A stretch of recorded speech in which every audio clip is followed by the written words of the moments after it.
Hello everyone, Happy New Year. On today's episode of Let's Talk FGO, we're going to talk to you about GSSR's New Year's servants, and also do a little something about how that Tunguska went. I hope your QP is very full from all those raids. I am one of your hosts, your very own Ryunosuke Omega. With me as always, the Dragon of Dojima, Lucky. I hope everyone's enjoying Fate Grand Order, aka A Year of Excitement Awaits. And while we're here at Studio Omega, I'd like to bring you the latest Snapchat-related news and memes. We will be talking about current and future events, both the JP and EA version of the game, so anyone not want to spoil it should prepare for another year of excitement. And fun. I knew I shouldn't have doubled down on that. Oh well. Branding. Branding. Yes. It is our road to 7 year, as was talked about by Nissan in the Dev Diary.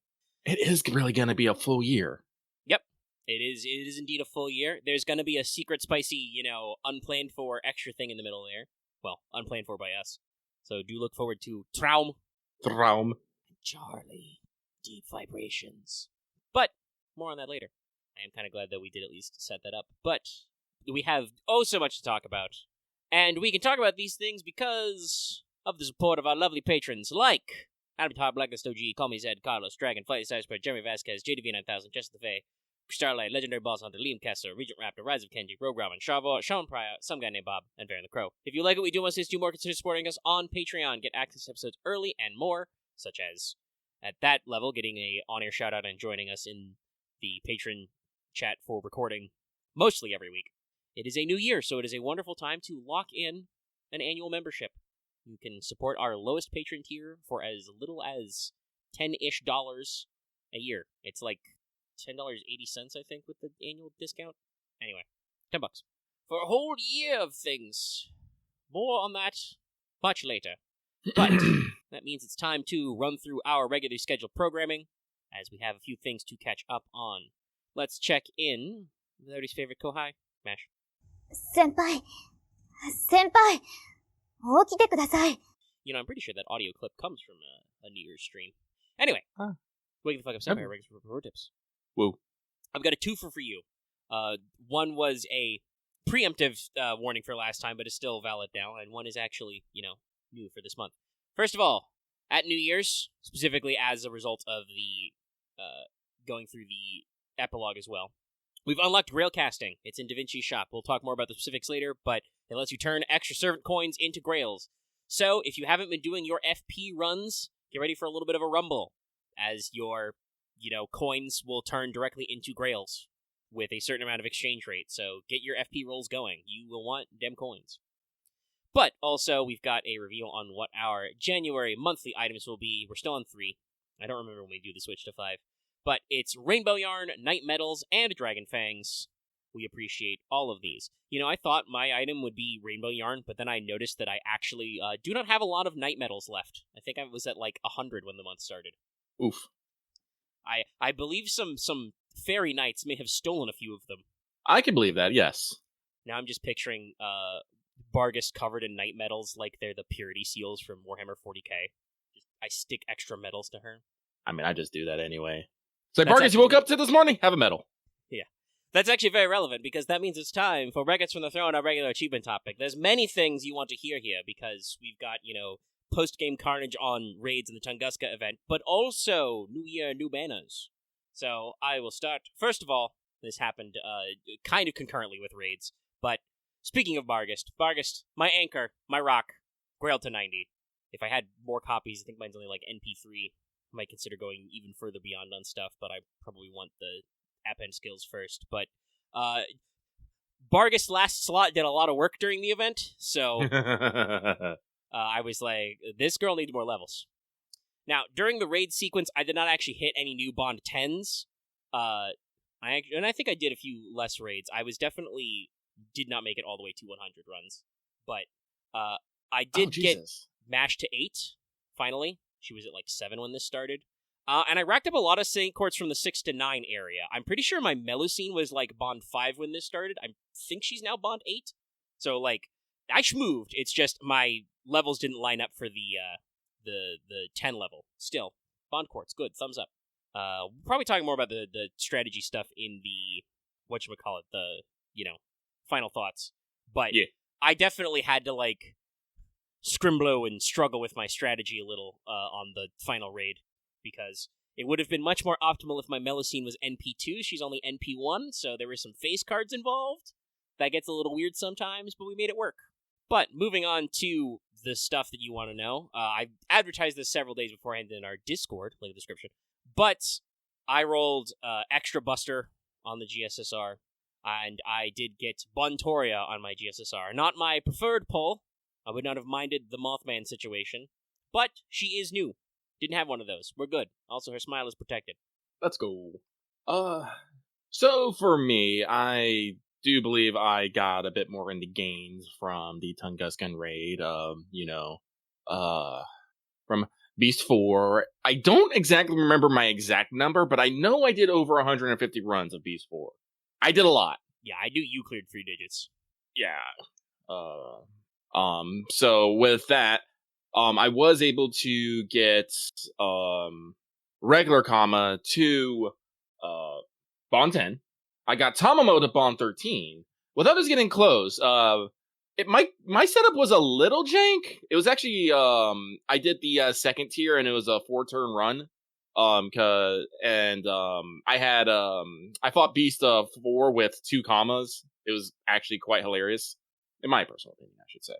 Hey, but I was able to get comma to Bond 10. I do believe my summer comma is at Bond 8 right now, so a little bit more work on that and the goo.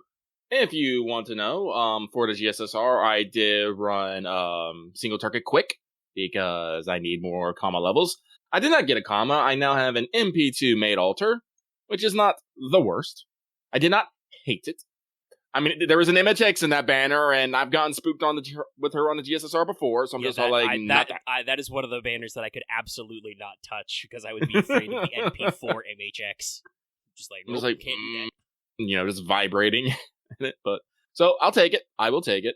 And then I went ape on Coin Sky of Dark a little bit. Does actually people probably might know in the Discord, but does anyone want to guess on how much money I spent on rolling for Koyanskaya? I'm giving you 5 seconds because I don't want you guys just go scanning the rolling chat to see when I posted it. Legendary is not letting people have fun. No, we're entering the Price is Right rules. We are entering the Price is Right rules. Technically, you're wrong, but because you are closest to being right, Legendary, it was $530. Only because I got a $10 discount thanks to some weird Google Play fucking the power of the Google Play points. Yeah, Google Play points. Yeah, no. With the quartz and tickets I had on hand plus 6 full 90 packs, I made some rolls. People in our Discord chat saying that Legendary is disqualified because he went over. Yes.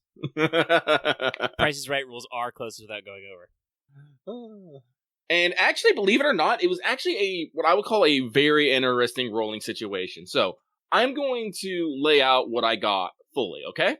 So, MP2 made alter for GSSR, then MP2 Suna, MP5 Saber Deermood, MP4 Yangqing, MP5 Berserker Lancelot, and 17 other SRs for rare prisms. Like I said, I didn't mark all those down, but I want you to take that. 17. I do believe that all of those were corners, so that'd be 1, 2, 3, 4. Yeah, so that'd be 21 SRs. That's a lot. You don't want to know how many CEs I got. I heard people struggling to get the 5-star Jalter CE. I did not have this problem. I will just let you know. I can make it rain Jalter CEs. I just didn't think about counting. So I will say this. I did not get any other SRs. And I actually had to hit Pity from Koyanskaya. Weird, I know, right? But let me tell you, I right now have an NP6 Koyanskaya. After I hit Pity, every roll after that gave me a Koyanskaya. There was one roll that didn't, but it gave me 3 SRs at that. I remember that one. That was Actually, I think I saved it on my phone. Hang on. Where is it? Because I was bamboozled by this. Let's see here. Where is my gallery? Gallery. Lucky swiping on his phone. Filling the time with phone noises. Okay. Yep. Okay, here we go. This is it. And wait. I'm not in Discord, so I can't post it to people so they can see. That's my game launcher. That is not Discord, even though they look the same. Patreon chat, where are you? Ah, there it is. All right. Let me just wait for that to pop up. There it is. So, as you can see, I basically removed all for this one. I removed all the lower rarity servants, set it to acquisition. The first thing I rolled on was my GSSR. So you can see at the bottom there's Made Alter. And then just SR. Then I get my first Koyanskaya. After that, I also got that Fran during that Koyanskaya roll, I believe. Then I got the 3 SRs in another roll, and just every roll after that, I got another one. Atalante Alter came and also with another Koyanskaya. It was a little hectic, in my opinion. Because, listen, I'm lucky here. I have spent like $530 here, and I'm like, give me my goddamn Koyanskaya! And, as soon as I hit that point, it's just like, nope, here you go. I feel like I actually made a deal with Koyanskaya here. It's a little nuts. I love it, though. I do not love it, though. I'm over 10K on my credit card. I do not like that. I'm lying to everybody. But, I will say, now that I have an MP5 Koyanskaya Dark, she is Smile Protected, 10, and level 100. But then, last night, I felt like my mana was peak, and I was all like, the time is now! And I did 10 spins with my tickets, got an MP6 Koyanskaya, so I am fucking set. At some point in my life, I'll probably have to 120 her. That's gonna be something. Got that coin juice. I do got that coin juice. Koyanskaya. Thank you, I'll take my check now. The check is a bullet from Koyanskaya's gun. Alright, that's Lucky's whole sordid tale. Hi, I'm Omega. Welcome to Not All of the Ones Evil, but damn close. We've gone about 280 St. Courts deep, and many tickets. Many tickets. There were at least 15 tickets from like the New Year's rollover and stuff. More than those. No Koyan. I only have NP3 Estrella and NP2D on the show for it. No Rip Prisms, currently. Also, I have like exactly 1 copy of the 5-star CE. I got 4 million copies of the 4-star CE. I think I could have actually, not exaggerating, I think I could have MLB'd it twice over. So, luck-wise, we're starting the year great. I think we're, and it's, by the way, it's about 280. I say about because I think it was 250 worth of rolls. And then I got a milestone number of days for another 10 spin and threw that in there. So, yeah, didn't quite cross the 300 mark, but pretty close. And not a lot to show for it. So, our year's going great. Honestly, I probably would have saved up a little for the solo Tyra raid up, but I don't have anything left to save. We're out. We're gassed. I think I'm at the capacity for like all of my special master missions as well.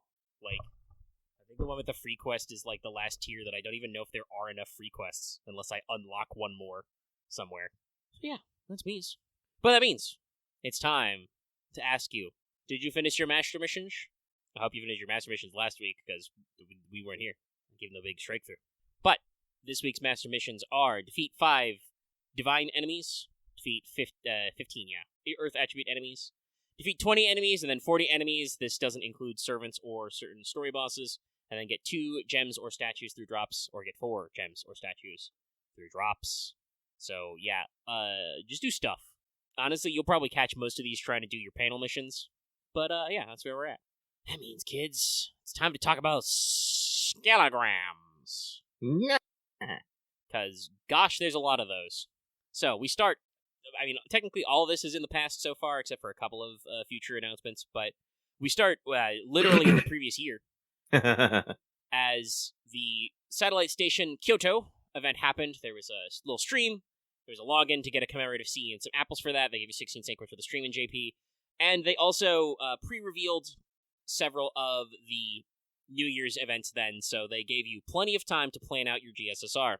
They did also show off the special CE for the social media tweet. They said that there'd be a new material exchange given during daily missions for extra mats during New Year's.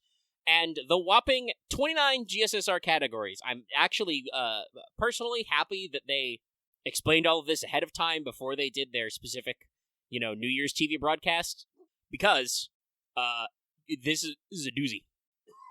Sorry, scratchy throat for a second there. So there's 29 categories. Basically, the way it's broken up, the way the wiki did this, is you've got male versus female, Buster Arts or Quick NP, single target AoE, and support MP. So you multiply all those out, and that's how many categories we've got. It's a lot. Yes. Now, this does mean some of these categories, super rad. I think one of the Buster Extras was really good. There's a lot of meta servants there. There's a couple of the others that go really hard. Also, technically, they did actually double up on GSSR categories. Characters like Ptolemus and Melusine, who technically switch like what type of NP they have, were on multiples. So, it was very interesting. The other interesting thing is, once again, in all these categories, no sign of Draco. So we are indeed keeping her situation special. I think this is a good alert to let everybody know ahead of time that while obviously I, am very interested in Tiamat as a unit, it will be a lot easier to scope out and try to grab a Tiamat than it will be to try and get Mother Draco. So keep that in mind, kids, as our years advance. Watch those rate-ups. Hell, in addition to the GSSR, Tiamat has a regular rate-up on New Year's as well. But yeah, so they explained all that, they showed all that. I do know that some people were, once again, disappointed there was nothing else for New Year's, but it's like, guys, in 3 days, they're going to be on TV talking about New Year's, okay? You think they're going to preempt themselves? It's fine. Some people think they are.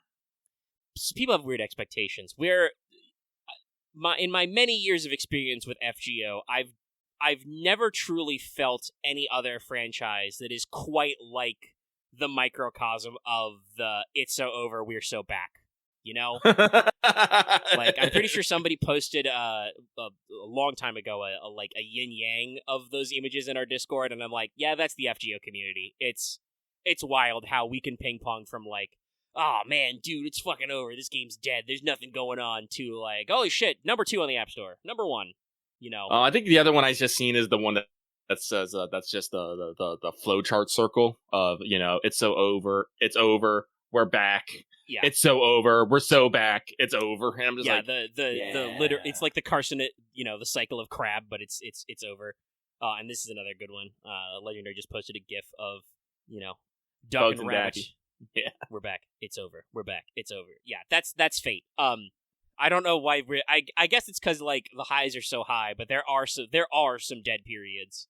Me personally, I'm okay with the dead space because I have so much shit to do, guys. There it is. Tyranno found the yin yang image I was thinking of. Yeah, that's how it feels sometimes. Even when it's over, we're back. Even when we're back, it's over. It's nuts. But we are actually, I think, having in JP anyway a decent start to the year. But also JP launched, I think technically the 30th Advanced Quest Part 17. You've got CEs for Lunagos, Dragonfangs, and Hero Proofs. That might actually be your 5th copy for Hero Proofs. I didn't check the math. I think the brand new one is the Lanago. So, Advanced Quest, they're still doing it. They had, half AP on a lot of stuff leading up to New Year's. But technically, our New Year's event actually started first, because we started, 11 p.m. Eastern, 8 Pacific on the 31st. So let's talk about EN first. So on New Year's Day, if you logged in, you got 30 Saint Quartz. You get the 3-day login for a Lore, a Rare Prism, and a Grail. Just rolling in Grails from all this. We've got our panel missions, which we are currently excising. That'll also get you another Grail if you complete all of them, because they've got Grail frags in them. We're just covered in Grails. Also, we unlocked Grail casting! So, this is in DaVinci Shop. You want to cast a Grail, you need to turn 2k servant coins, doesn't care what their denomination is, just 2,000 servant coins. Turns into 1 Grail. You can Grail cast up to 2 times per month. So, you don't need to budget more than 4k Grails per month, or 4k coins per month in Grails. Still, there you go. We've got it now. And I appreciate the option. As for why we can suddenly cast Holy Grails, we'll talk about that later. We also have extra daily and limited time missions available, double MP to clear daily missions, and if you clear all daily missions every day, you get more teapots. I need them! This was a point, earlier I had when it was more timely relevant, but I burned through all my fucking teapots, right away doing the raids, and I'm like, I need more. More! They are so good. They're so amazing. I love seeing the teapot numbers and see, plus 6k. Let's go. It's great. Also, in the prep for the Case Files rerun, there was a mission for another 5 Saint Quartz if you cleared up to LB3, so keep clearing. We also got your usual extra inventory for DaVinci Shop, even more tickets, even more EXPs and stuff. Also, Scott's costume is in dressmaking, her bunny costume. Bunny. we've got 1/4 AP on Part 1 and Part 2 story. We've got our Start, Dash, and Returning Master bonuses. We got our GSSR that was divided by NP type, single, AoE, and support, and your class category, Cavalry, Knights, and Extras. Lovingly taken out. I know a lot of people went Quick Extra, single target. Actually, no, it was AoE, I think, was the big one. But, to each their own, there are many combos. And, of course, we got the Coin of Dark Banner and the Trial Quest for that ticket. And we're going to have separate rate-ups for Hawk, Arthur, Kagekio, Iskander, Da Vinci, and Gramps. Now, chat, you will notice something, especially when you compare to when we talk about JP in a little bit. Only 1/4 AP on story. And I want to say, Lucky, I think this is only something I've seen you actually point out. I Really? did not see anybody else catch this. No guarantee that we didn't. Our Discord is very busy around this time, but yeah. Do you want me to finish the setup, or do you want to just talk I'll go about for it. No, go for it. Yeah, so, spoilers for the JP news. They've also got, double suck and half AP dailies. We do not, so that seems kind of weird. And, what I said that Lucky caught, then I did not see, so I cannot, say myself. But we were apparently originally listed with the graphic for half AP dailies, and that has since vanished because the APs were not actually half. And we have not gotten an update for half AP dailies. So it seems like, I don't know if that was just another spaghetti code miscommunication or what, but I kind of feel like we've missed out on, half AP dailies and a double suck chance here somewhere. Yeah, well, like I said, I did notice it was not actually listed in any of the NA news, so I do think that them listing it was probably an error, because while I did see the icon denoting that they were supposed to be half AP in-game, like, they got rid of that, like, after a day, and like I said, they didn't actually mention it anywhere in any news. I double checked so, when I wrote all this. But it makes me curious, because during JP's New Year of the same variety, they did get it, and I'm just like, I'm not particularly mad or upset about it, because like I said, it is what it is, and trust me, I have a lot of I have like 11 gold apples right now, and I was actually, doing the brain worm of like, oh my god, do I spend these apples? Do I spend court and stuff? No, this is taking it on. I was able to get Coin Sky to 100 on just, native AP spending, which I like. I'm okay with. I did not freak myself out. 5-star APs are a hell of a drug. They really are. But it's still one of those things, like, as always, I would like to know why we decided not to do it. Yeah, it feels weird, especially because we did have the raid kerfuffle that happened. Yep. They did announce they were giving us 10 Saint Courts. I know some people were like, well, that's so little. I mean, that's like $10. Like, also, FGO is basically handing you a $10 bill to say, I'm sorry. And I'm going to be real, not every single one of you was going to go ham on Ivan. Some of you, yes. A lot of you, no. If any of you were going to be asleep, you were not going to go ham on Ivan, because Surtur had like twice as many lives as Ivan did. He fucking died. That guy is dead. Was it less than an hour? It was fast. I don't think it was less than an hour. I got a couple on Surtur. I really didn't care. I was waiting on the coins. I feel like the actual Beast 4 raid was perfectly timed at 30 million lives. That was literally like 24 hours, I think. Like, it was quite chunky. I greatly appreciated that. The others were clearly not meant to last that long. Yeah, so I basically got 10 courts for basically doing nothing. I'm okay with that. Yeah, no. I mean, obviously, as you know, Chad, it didn't help me, but free cash money. Mm-hmm. And also, like, personally, I, on a personal level, enjoy the meme we have of, fastest Ivan clear ever. Okay? Yeah, no. That's gonna give me a giggle for a long time. We had, long Santa Jolter, and now we have short Ivan. So we're building our own meme community here. We really came together. Barbatos is gonna be fucked. But like, again, I'm also not really upset about the lack of half AP dailies. The raids fucking juiced me up on QP. Yeah, I have many digits of QP, and as you know, I only got one new servant, and she's already max level. So, jeez, I think I had over 750 million. I have spent some of it on Quest Sky of Dark, but at the same time, I'm just like, jeez. I'm pretty sure my current amount is about 600 million, and I would like to remind everybody, in the middle of the raid cycle, I raised Barkus to 90, so, like, I got a lot. We're QP'd, baby. So, like, it doesn't actually hurt anything, but it is weird, and I wonder if we will have Like, will they tuck in other opportunities for, double suck and half AP in there somewhere? They might, like, my guess is... Actually, I have a question. Did we have double suck for, Thanksgiving? Did we Does have anyone double remember? suck? I think we did do some daily stuff. I don't think we did, but I feel like they probably plucked that out and are going to stick it somewhere else. We do have a lot of our own, unique NA seasonal events, like they usually do something for President's Day weekend. 4th of July is usually our anniversary, but they also tuck in some extra stuff, back to school, Thanksgiving, etc. So they will probably make it up to us at some point, but when, I don't know. And it does feel kind of weird, especially when, obviously, again, not necessarily a majority, just there is a vocal slice of the team who is, like, people were very nettled about raids. I, personally, like, it's one of those things where I'm like, what the fuck do you want them to do? Like, the raid went bad on like, a Saturday, like, a Friday night, Saturday morning. Yeah, I honestly did not Christmas weekend. I did not expect anyone at the office. If you expected people to be at the office on Christmas weekend, shame on you. Yeah, no, that's like, at best, Albert, looked at his phone in bed and, like, pushed the red button to call home in Japan. And some poor son of a bitch have double suck and half AP down. Maybe that's where it went. I could see that. They have moved stuff around before. Obviously, they don't do that with our GSSR anymore because that was, like, literally we lost options on the GSSR because they moved it. That was the infamous no Mordred, no Jack GSSR. But yeah, no, they probably gave us the stuff a little sooner, and we'll get back us to it a little later. I'm also personally very confident. People have already been talking about this, but I'm, once again, much like how Lost Belt 6 went down, I'm fairly certain our time gaps on Lost Belt 7 will be a lot shorter with prep time. They'll actually, like, have all the content done and be able to string it together faster. I'm pretty sure because Rasputin has a line about it being Christmas Day, it still won't, like, the second half of it won't be until the new year, but it probably won't be literally the end of January before it procs. Because I think it's also, I'm going to be honest, I know some of you want it to start, like, early December.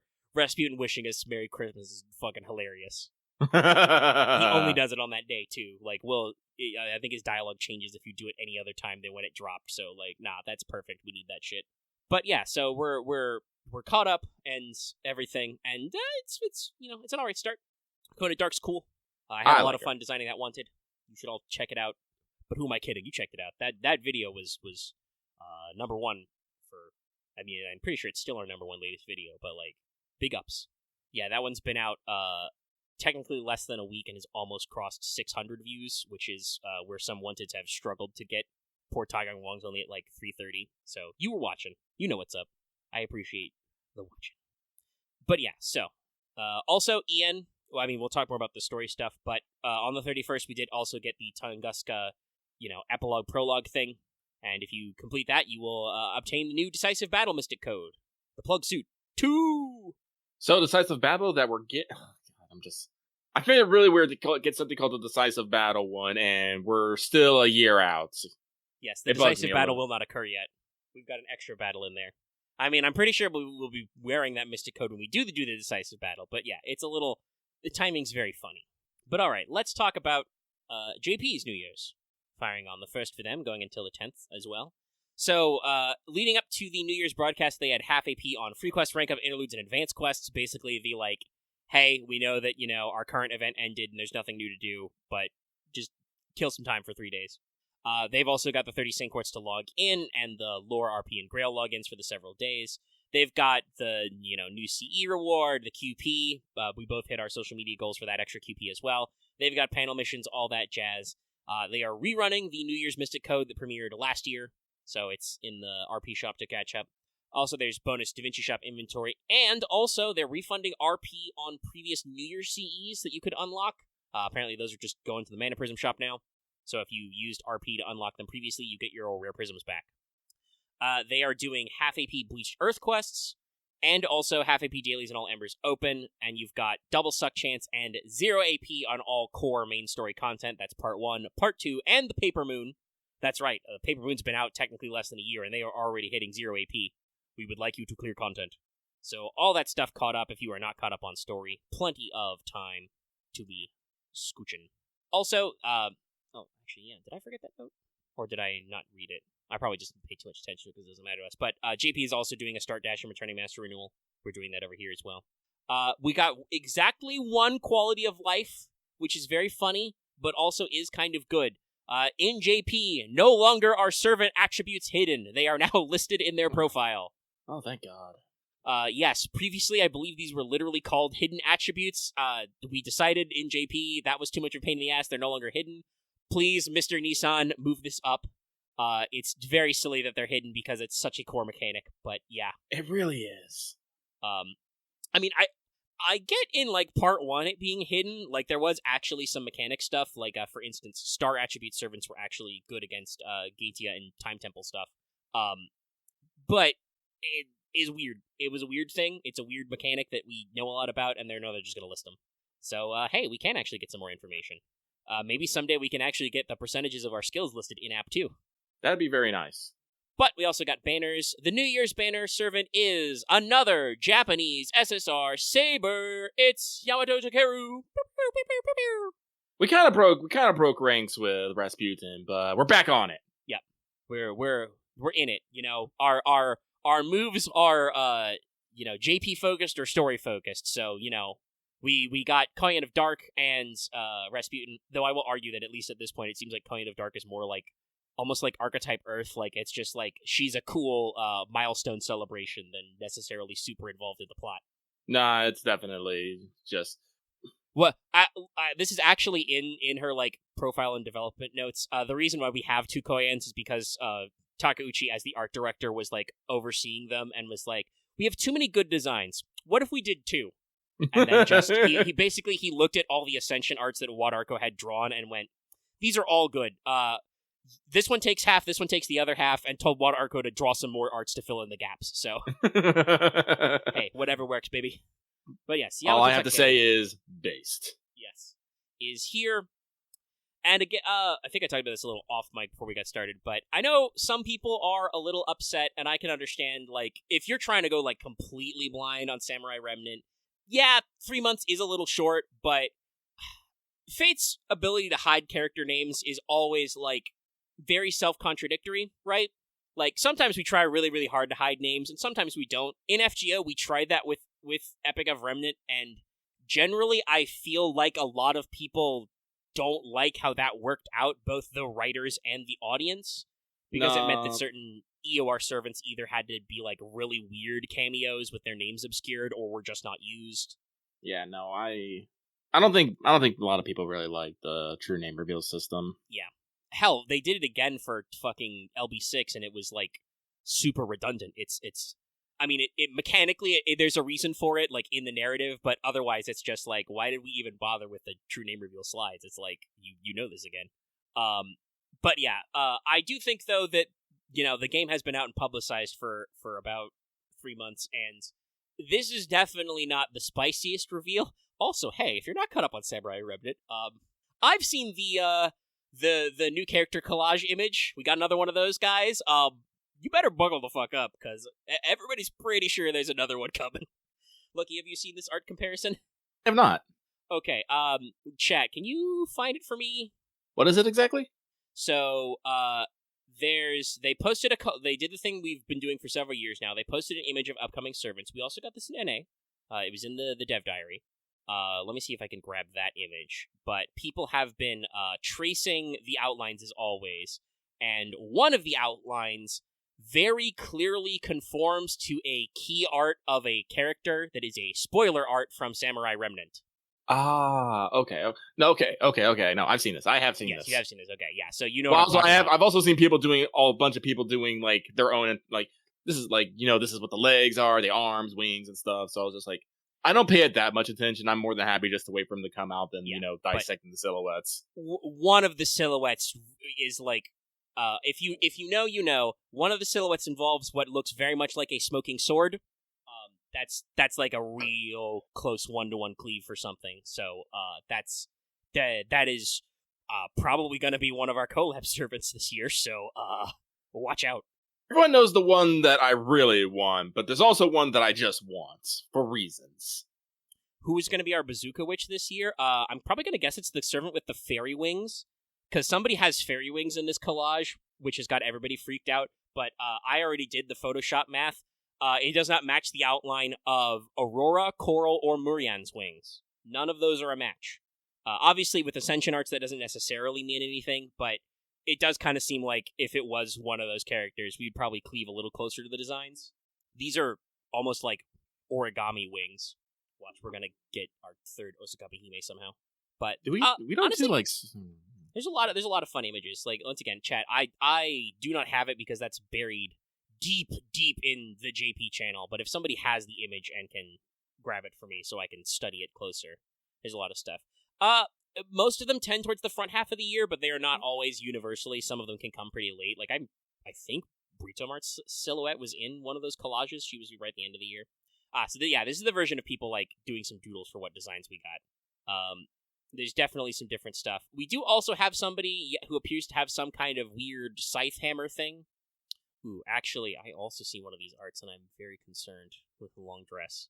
But yeah, like, there's a lot of options. I'm sure we'll immediately start clocking in some of these soon. I also just want to say, we'll do new servant deets later, but Takeru has some of the, like, one of the most unhinged Ascension arts I've seen in a long time. What the fuck were you cooking, Rei Wataru? He was clearly playing a Persona game. Yeah, I mean, just did we show Yamato Naoto, and they were like, yeah, that me. Anyway, we also have several other raid-ups. I mentioned a few of them earlier, but you've got raid-ups for Koyan of Light, Melt, Summerjean, Tiamat, Himiko, Remus Equal Quirinus, and Merlin, plus some SRs on pair, so keep all that in mind. And also, as I mentioned before, they announced at the TV special, because the animation special we got was a little short Samurai Remnant tie-in. It was cute. Yes, very cute. It gave us, more Tamo Aria, so, based. But that is supposed to come out mid-January. We have maintenance on the 9th and a stream on the 13th, so soon. I could see them doing the maintenance to pre-set it up, maybe do a pre-release campaign on the 9th, and then kick it in later. But yeah, keep your eyes peeled, because it's going to be a full-up year of stuff. Already starting hot. And obviously, for us here in the EN version, there's plenty of to go on. We have our own special image. And Nissan in the dev diary did announce well ahead of time that this will be the Road to 7 year, so, basically expect many Lost Belt tie-in events and banners. I hope you're ready for more Morgan banners! Pew, pew, pew, pew, pew. Ah, man, what MP is my Morgan? Is she MP 2 or 3? I don't remember. I'm pretty sure mine is 1. I would not mind a 2. It's like, listen, my queenly wife is very important to me, but if I have more than a couple, I think I'll have to pass more. Because listen, I have Draco and TMN next year, and that is going to destroy my wallet. Destroy. Ugh. But that is our news. Alrighty then. Well, with being done with the news, it is time for this week's Let's Talk FGO mailbag, the segment where we read what you have to say and comment accordingly. Let me get one last reload in here and see if there's any last minute takers. There are not. I'm not going to count them, but YouTube says that there's 12. And you know what? I'm going to extend YouTube an olive branch and believe them. Let's see if they betray my trust. So, first up comes from a master having flashbacks to Shinjuku and realizing we were best girl all along. I get this reference. The Epic of Remnants Shinjuku chapter recently had a scene of the protagonist, the male protagonist, dressing up, and there's a whole dress up montage. They had a lot of fun with it. I believe the artist also had some concept sketches as well that were posted as of that chapter coming out. Very popular meme. Very popular. But they say, hey, Lucky Omega, it's been a while. Hope you both had pleasant holidays between works and family drama. I'm surprised I'm still emotionally functional. My question is simple. Who would you like to see become Santa in FGO in the future? Personally, I think it's about time to make Santa Nero a reality. Or make Draco Santa for absolute degeneracy. Sending you the good vibes. Wah, wah, wah, wah, wah. And Happy New Year, and keep being the awesome FGO tubers I know you guys are. Well, thank you. Personally, I am going to stick with me guns. I'm either going to say give me a Santa Tamamo or give me a Santa Kama. Just give. I think they could both be hilarious at it. Yeah, I think Santa Draco would be just, I think that's actually illegal. That's not allowed. You can't do that. It's just not done. Wait, that's illegal. But in a similar vein, let's go Christmas Tiamat. Sage of Tiamat. That'd be good sweater. too. Too good. Writes itself. Come on. So, with that, let's move swiftly on. This next one comes from the Tyrant King that has attained his 8th anniversary merch and will soon be in possession of the most cultured art books from Comic Cat. I am jealous of this. Trina, how do you do this? Who do you bribe? Question, hey, Firecrack, Unlucky, and Countdown to Man, get with a single, filling out some of the servant wish list this year. What do you think is the most hyped servant to look forward to? Also, Draco not being in the SSR so far, does that change any role plans you two might have had? Anyway, that's it for me. Sending good vibes your way, and hope you have a great evening and Happy New Year. Right now, like I said, I am looking to the immediate future. I am probably going to start saving for Summer Ibuki. She is going to be taking over my Arts Berserker looping slots. Formerly held by Summer Musashi, but Musashi has been Bond 10 for quite some time, and no offense to Musashi, but I don't like she's not in my toppest tier. So I've been loath to invest more into her, especially now I know that Summer Ibuki will be coming soon. And a lot of people assure me that she has great looping potential. They lied to me, I'm gonna be quite upset. I am assured of this. And also, no, with Draco not being in the GSSR. Honestly, the more I think about it, I don't think I've ever actually gotten what I wanted in the GSSR. I mean, yeah, there's always at least like 3 people, so it's never like perfect. I look at my target, I'm like, that's what I want. I never get that. I've never gotten that. I mean, next calendar year they're gonna do for the anniversary. They're gonna do the what do they call it? Dream selection. Yeah. So you'll be able to at least pick 7 that you want, but it will not be probably who your exact one because you got to pick 7. But yeah, yeah. So now expect Legacy to go ham on Tiamat and then go ham on Draco. I'll get minimum MP2 of both. More if I'm feeling particularly ornery. Newsflash: Lucky usually gets particularly ornery. Yeah. I mean, and we don't have to worry about that until 2 years from now. Yeah. Or 1 calendar year from now. So over a year, because that'll be Golden Week-ish next year, 25. So that'll add more future sight. We'll get to see if there are any other rate-ups for Draco. I don't remember exactly how the banners overlap. Personally, that may mean for me I may end up prioritizing hitting Draco first and then Tiamat after. But I know Tiamat is the first banner up, so I will have to just see how they're gonna handle it. We got time. Alrighty, moving right along. This next one comes from the King of Lances because for some odd reason I never fail Lancer banners. Well, bully for you. But they say, hello, Lucky and Mega. Hope you guys are enjoying the start of New Year's weekend and hoping the start of New Year goes great as well. There's a read more here. I didn't realize that. I've been bamboozled. My question is now that the year is about to end, and no more banners are until the first, what would you say was your best worst rolls of the year that come to mind, or even the what the hell rolls? My own example is when I thought Summercommon was sparking gold only to find a Kinu come out of nowhere. Anyways, Happy New Year's and hope the best for you. Sending New Year's good vibes. Wah, wah, wah, wah, wah. But what fireworks? For me, I think my best roll was actually at Anniversary when I was able to pull an NP5 Coin Sky out of Light with almost not spending money. I think if I remember correctly, I bought 1 pack, and that was only at the tail end to maybe squeak in that NP5, and I was able to get her, so... Yeah, I think my Coin of Lights were also, obviously going much better than of Dark. I'm pretty sure that was just, I was like, oh, well, they gave me a bunch of the Anniversary Quartz, and I'm already good up on Morgan. Let's see how this goes. And I think it was only like a couple of rolls. And it was just like, okay, cool, we're stopping. We're good. Other than that, I'm trying to think. I don't remember. Strictly speaking, I think Oberon this year was my worst, because as you know, I don't have an Oberon, and I'm pretty sure I had some Saint Quartz left over after Anniversary. And did we actually do Summer first, or was that after LB6 Part 3? I don't recall. Regardless, Summer went okay, as I have a Summer comma, so... I'm trying to think.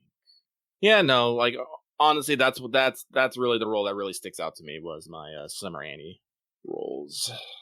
But, let me see here. Alright, let's keep on going. This next one comes from Moon is stuck in Koi Sky's basement throwing hands with Gunimals? That is true. That is a thing that happened.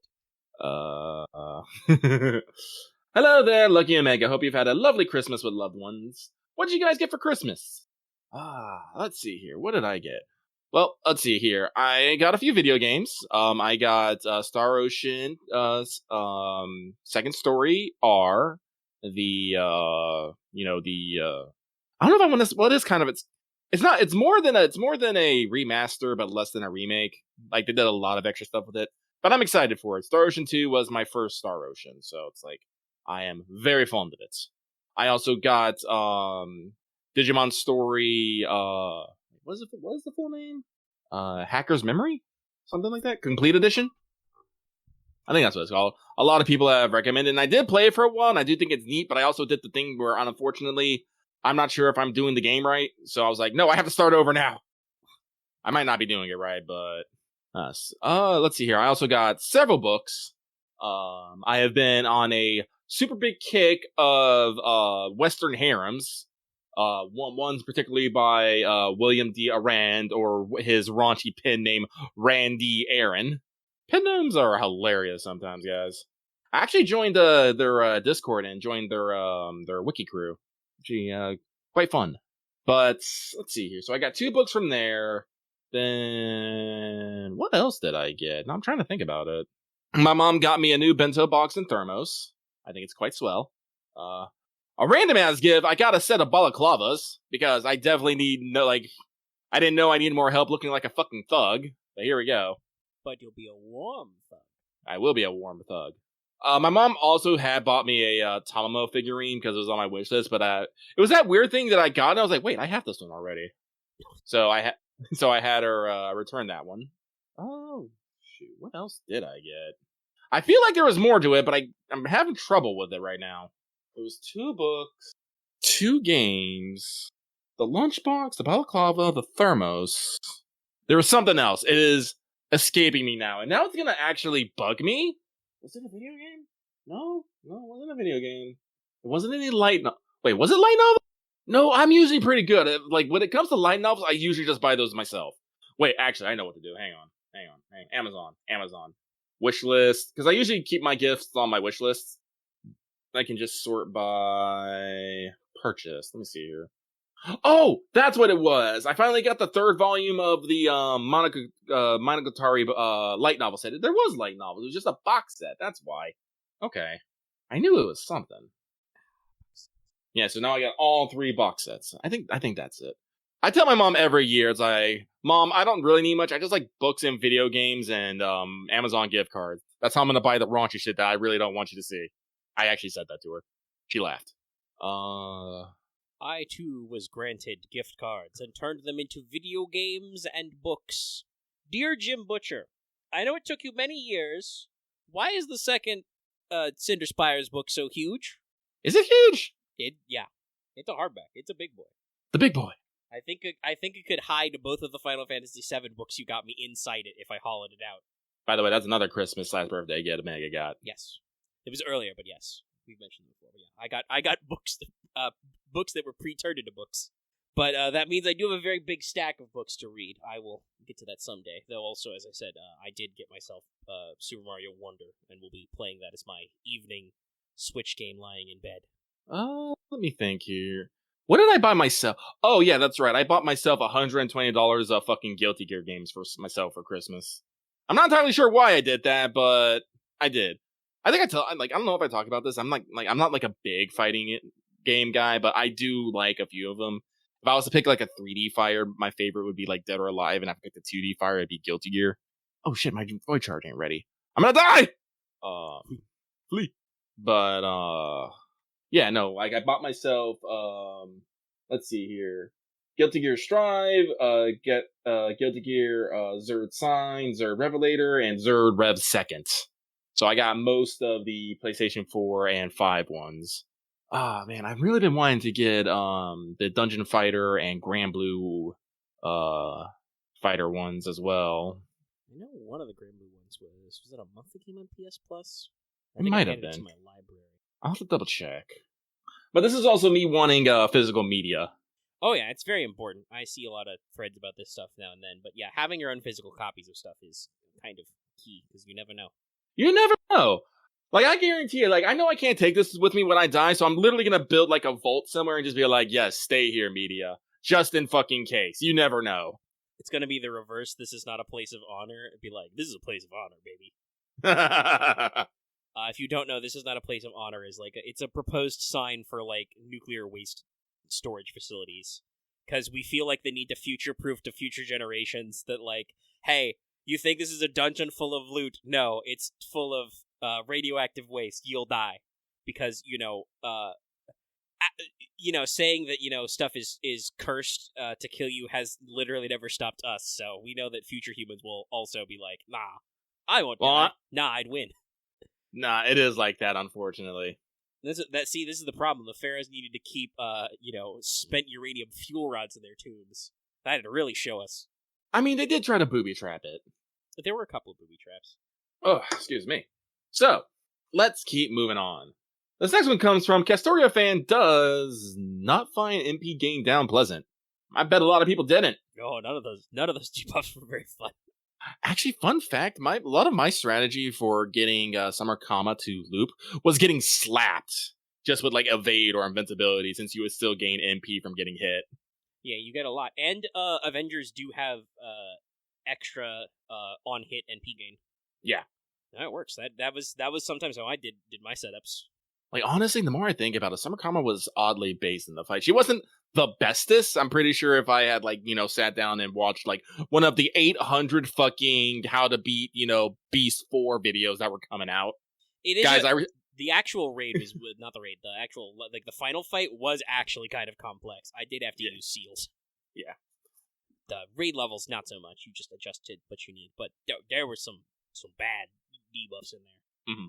I'm pretty sure Kama's not a demonic beast, but I'm pretty sure she is non-hominid.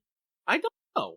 The way that the traits that interact with the event are weird, because animal trait servants and demonic beast servants, which are two separate trait checks, get the damage cut and the offense up. But it's only hominid servants, hominidae, who get the debuff. No, she gets the debuffs because she's demonic divinity hominid. Okay, so she is. All right. Well, if you're invul, then the reverse damage cut doesn't matter. Apparently, okay, I didn't know this. Apparently, there's a fucking tag called levitating servant. Really? Yep. I don't remember what that's good for. If that's like if it's an event special thing, or you like a terrain buff, or if it's actually somebody has a trait about it. But yeah, no, there is a levitating trait, and it's basically servants who don't touch the ground. Interesting. There's a lot of fun traits. I do love that the what Game Press calls kimono basically, and it's not literally animal ears trait, but it's the animal ears trait. That is so loosey goosey as opposed to the actual wild beast or demonic beast trait. Yeah. That's the one where, like, future servant Summer Chloe's, like, third ascension counts because we had to complete the Chiwa Saito verse. As I wrote in my wanted notes.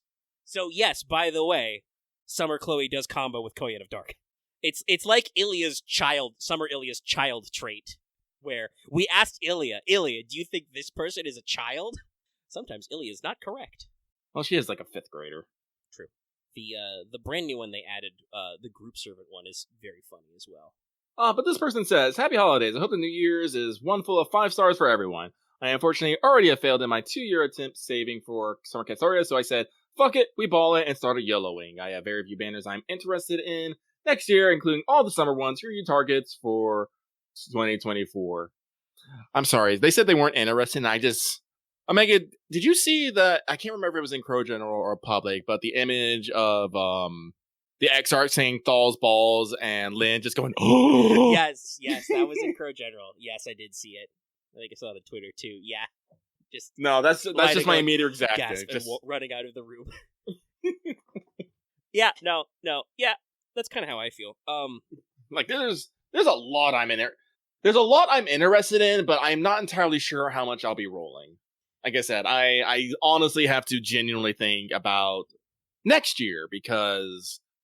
You know me, I love... Oh, sorry, please go, Omega. I was gonna say, my big ones are, my 2, like, core tent poles are gonna be, it's gonna be Charlemagne, and technically for SSR's Summer Ibuki, But I'm also am duty bound to roll on Summer Gareth, which is Proto Merlin's banner. We're just gonna see how Summer works out, okay, chat? Pray for me, prage for me, if you will, even. But yeah, Charlemagne is big on my list. Honestly, like I did really good last year with my big hits. You know, got Coin of Light, who I wasn't trying really hard on. Got like basically all the LB6 crew who was limited. You know, so except for Oberon, so like my set, I don't have to worry about many rerun banners this year. Like, I am interested in a lot. Like, I want me a Charlie, I really do, but I'm also really big on Summer, specifically Summer Ibuki. That's going to be the big one for me this year. I also want Super Bunyan, because Bunyan is precious, and I love her. But in the later half of the year, what's the Kuda Kuda this year?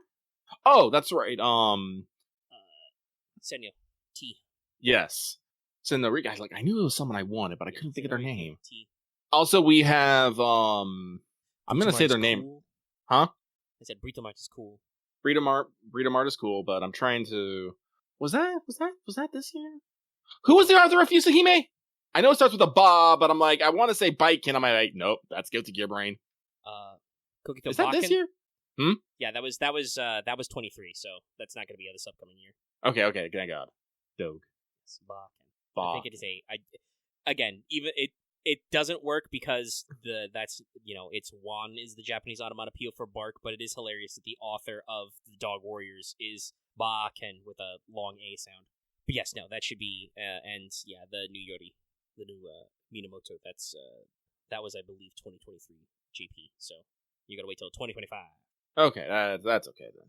It's Riku first, and then next year is going to be Bakken and Taketsugi. Also, hey, if obviously Lucky's already done his own, gasp and leave the room. Some of you will probably feel slightly incensed if we don't mention Bazette. Bazette's cool. I'm not going particularly ham on the Valentine's banner. I'm not going to have anything fucking left. Coin of Dark took all my money and ran away. Yeah, no, I'm in hard recovery mode. Is Bakken this year? I thought that was next year. So is she first? Was that just before anniversary this year? I feel like it's around the same time of Trom, like right before it. Okay, it was before anniversary. So yes, is that between Trom and anniversary? No, Sydney Rikyu is Guda, and that's later in the year. That is this year. Okay, so Bakken is this year. I feel like everything from the last couple years blurs together a lot. So it's Trom, and there's going to be like 3 banners, and Constantine's going to be on White Day, which is obviously way earlier. No, yes, please, take my Bazette. I think she's neat. I would not say no to her, but at the same time, it's all like, I'm sorry, you're not Tiamat. You're not Summer Ibuki. I got other shit to worry about. I do. Especially I really do. Because if assuming I get any 10 spins in the immediate future that are between Valentine's and Coin of Dark being unread up, that's going to be spent on the Case Files banner hunting for Hephaestion. Yes, I know Hephaestion is permanent. Look into my eyes. Do you think I care? Listen, I threw down way too much money to just give MP1 Nikki. I do not regret this. She is adorable. I love my new fucking mom dad. Yes, as everybody says, our mom dad. I'm also hyped about the glasses costume because I think that's got Medusa and Mordred in it. There's a lot of costumes. Yes, Medusa and Mordred get glasses. We're balling. We ballin'. But yeah, Constantine is actually technically he's the pre-release for Trom, but we show him off during White Day. There's like 3 SSRs for Trom altogether, I think. Constantine, Charlie, Ruler Moriarty. I forgot. That's a story. That's like a late chapter story character. I make no promises about that guy until I see what the fuck is going on. So usually for us, that's bad. We're not good at like this character's got to be at a story. I'll find out later if I like them. Usually that's I like them, but we'll see how it plays out. I already have a regular old man professor gun. I do not have any professor, and this upsets me on a regular basis. I'll have you know. So yeah, that's in there. And there's also Don Quixote. Luckily, we don't got to worry about St. Joan until that's Valentine's next year. She's just in a terrible place because that's immediately before Tiamat. Rip. Oh my god, I feel so bad for St. Joan. I really do. Yeah, especially because I think people were positively disposed to her in the story. They were like, oh, it's cool. Hope she comes out. And then it's like, well, she's Valentine's. And then they were like, by the way, the Arcade collab is coming. And it was like, all right. This year's not the craziest, but it's a little crazy. It's a little crazy. So let's keep moving on. So this next one comes from... That was not their alias. Yeah, but I'm pretty sure that's not their alias. That's just Lucky Perishing. Sorry, I do that. This next one comes from the master who is leering at Lysango with anime eyeshadow stare. Oh, with that anime eyeshadow stare. Okay. The dead fisheye look, as we like to call it. I do believe that's what they call it. They call it the fish eyes, just with the lines underneath the eyes, and them just half lidded, just bleh. But they say, Happy New Year, Osechi Mega, and Usagi Lucky. Took me a second there. I hope you both had a safe holiday weekend. My question for you both this week is, with how FGO 2024 NA will be very stretched out in terms of event time, what will you both be doing to pass the time before a new event? For me, I'll be trying to concentrate on learning to cook and getting back to reading. Right now, I am chilly in my apartment, but hope you both will be warm, have lots of vitamin C, and prepare for the best with your 2024 roles. Well, thank you. I'm still a little chilly, but we're doing better. I turned on my heater, but we've been having a very mild winter up here in the Pacific Northwest. It has not been crazy.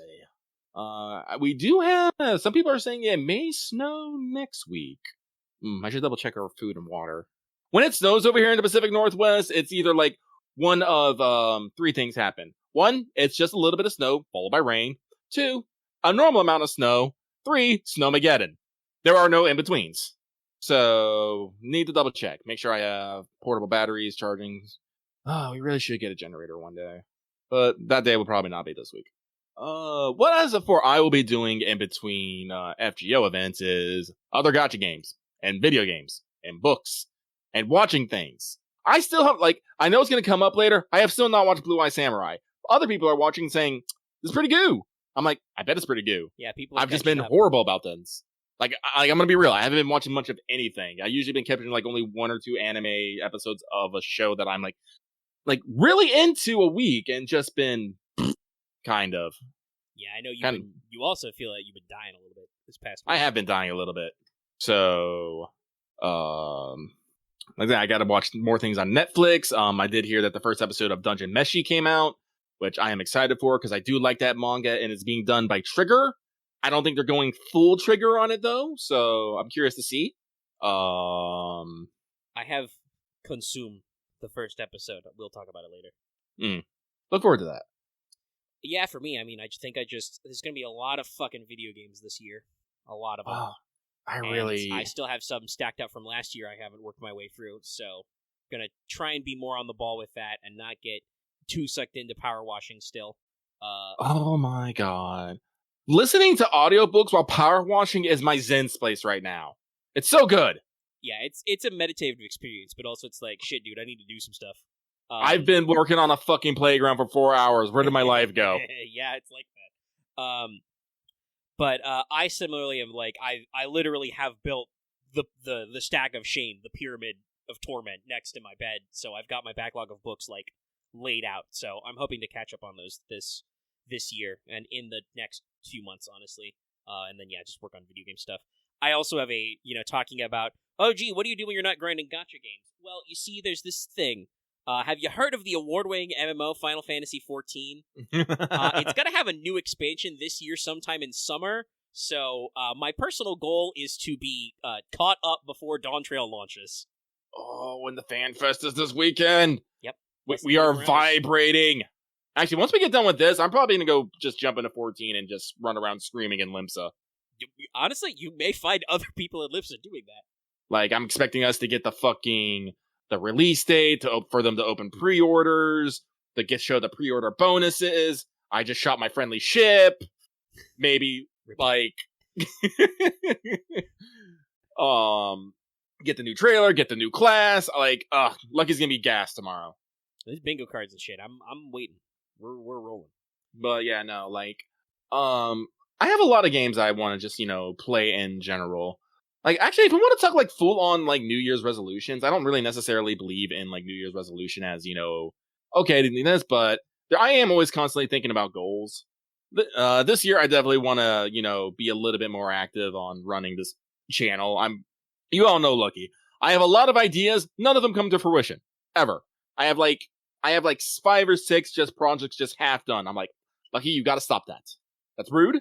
That's very rude. Stop being rude.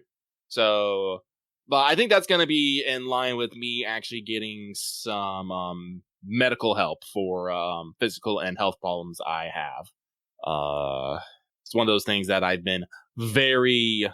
Well, what do I want to say? It's like, it's not that I'm loath to admit that I have fucking problems. I've just been loath to actually seek help for them, which is its own fucking, bag of worms. It's a whole other problem. Well, you got your ID finally. Yeah, I did get my ID, which is the first step in that, because you need proper IDs to do things. And when you have one that expired in like 2020, people are just like, wait a minute now. You do not look like this person. Yeah, I need to get my own. Not that I necessarily need it for anything right now, but my own ID is expired, and I'm like, I have this year. Yeah, because I think the ID I have is back when I was at like 2014, I think. Mm-hmm. Yeah, I have a similar issue with my ID picture. I will need a new picture. Luckily, where we've moved now, I'm closer to places that do that kind of thing. That's a lot easier to arrange. But yeah, so I'm definitely going to be working on... Once I improve my physical and mental health, I'm pretty sure I'll be able to focus on tasks more better and have a better efficiency and effectiveness rating. So I can do things like, finish the survey, actually start working on additional content, work on art, actually get my writing career underway.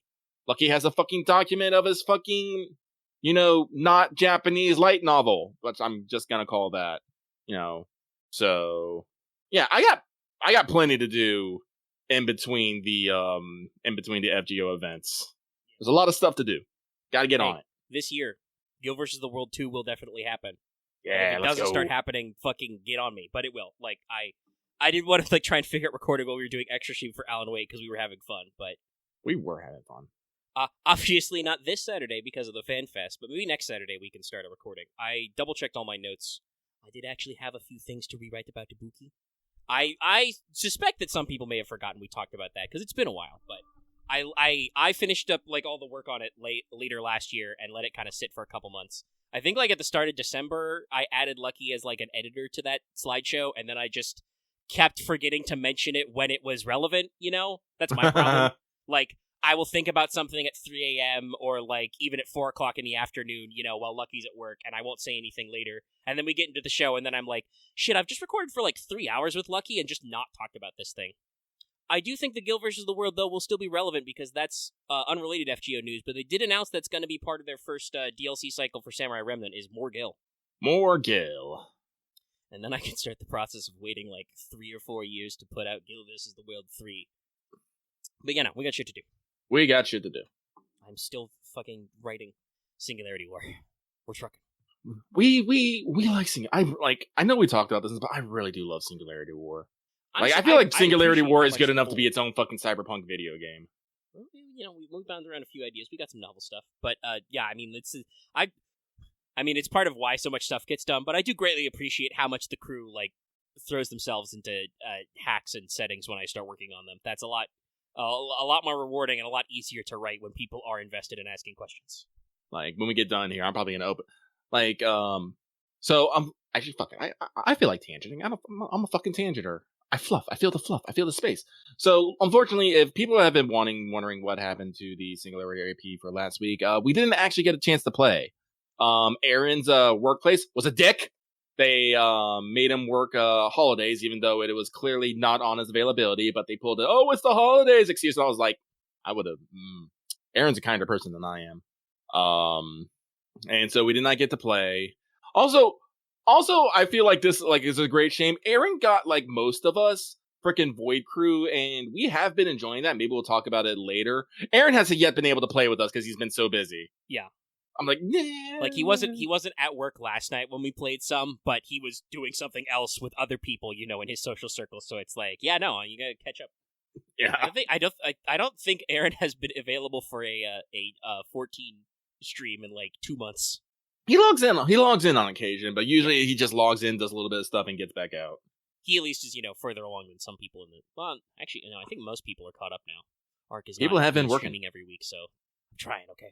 We're doing stuff. We're getting content. Doing stuff. We'll probably have a long stream next Wednesday. But yes, even though it was in my schedule to record it, there was no AP number 4.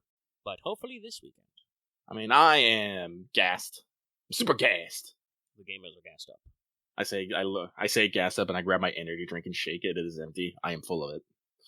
Oh, okay. Indeed, the gas is in the tank. Mm-hmm. I don't know why I'm yawning. I literally ordered and consumed, soda from the store today. I was out, and I've ordered my, 2 weeks worth of cola in 2 liters. I'm actually very restrained, honestly, but I'm still yawning. Blah. Anyway, we're like halfway through a mailbag. The show's only like at an hour and 20 minutes. So, we are cooking, or whatever we're going to say in the year 2024. It changes. But we can keep going. So this next one comes from not the legendary Agent 418. And they say, "Hi, Lucky Mega, Happy New Year. Hope you made it through the holiday season between parties, food comas, and raids. My question this week is, in Tunguska, the egg is stuck on Earth through the canopy formed by the Tree of Emptiness, but back in LB5, the branches burned by Britain's attack on the Greek Lost Belts. Does this imply that the remaining trees fill in the gaps created when a tree is destroyed, sending fireworks, and firecrackers to start off the new year, excited and well-rested? Wait, is that Barbados I see? I mean, you're not going to let me be well-rested with fireworks, but that's okay. Yeah, no, people find shooting out fucking fireworks at 1 a.m. is not good for sleep schedules. Also, I mean, it was early. I wasn't sleeping, but, dude, at like 9 p.m., come on. That's when people start around me. And to answer this question as best I can, because I don't think we know, I think it may be as simple as just so long as there is one tree, as part of the bleaching phenomena, the alien god has blocked out the sky. Technically, I think that part was even before the trees as well, so it seems more related to the alien god than the Lost Belts directly. I know that we, in 5, the branches were burned through that connection, but that would, strictly speaking, only be the shortest route between, Britain and Atlantis. That would not necessarily have covered Siberia. Siberia is the other side of Russia, if you don't know. Russia's very large. You want more Tunguska facts? TM, check out The Wanted. Also, yes, you do see Barbados. They have straight up said that we're cooking on that Case Files rerun. So, this next one comes from Monster Girl Aficionado. Thanks, Xanth. Not too long ago, me and a couple people had a realization that we got our Monster Girl Awakening from Pierce Anthony's Xanth series, and we're just like, oh shit, yeah. I love Monster Girls. But they say, "Dear Lucky and Megan, no questions this week, just sending good vibes and wishing you well in the new year. Keep up the great work." No, you keep up the great work. Yes, keep up the good work. Also, yes, I believe in you. If you heard me chuckle in there, that's because I saw a funny gif on Twitter. Somebody clipped a jump cut that's in Dungeon Meiji. Alrighty. This next one comes from Dave watching Coney escape into that one place that has been corrupted by capitalism. Spice! Thanks, Tim Curry.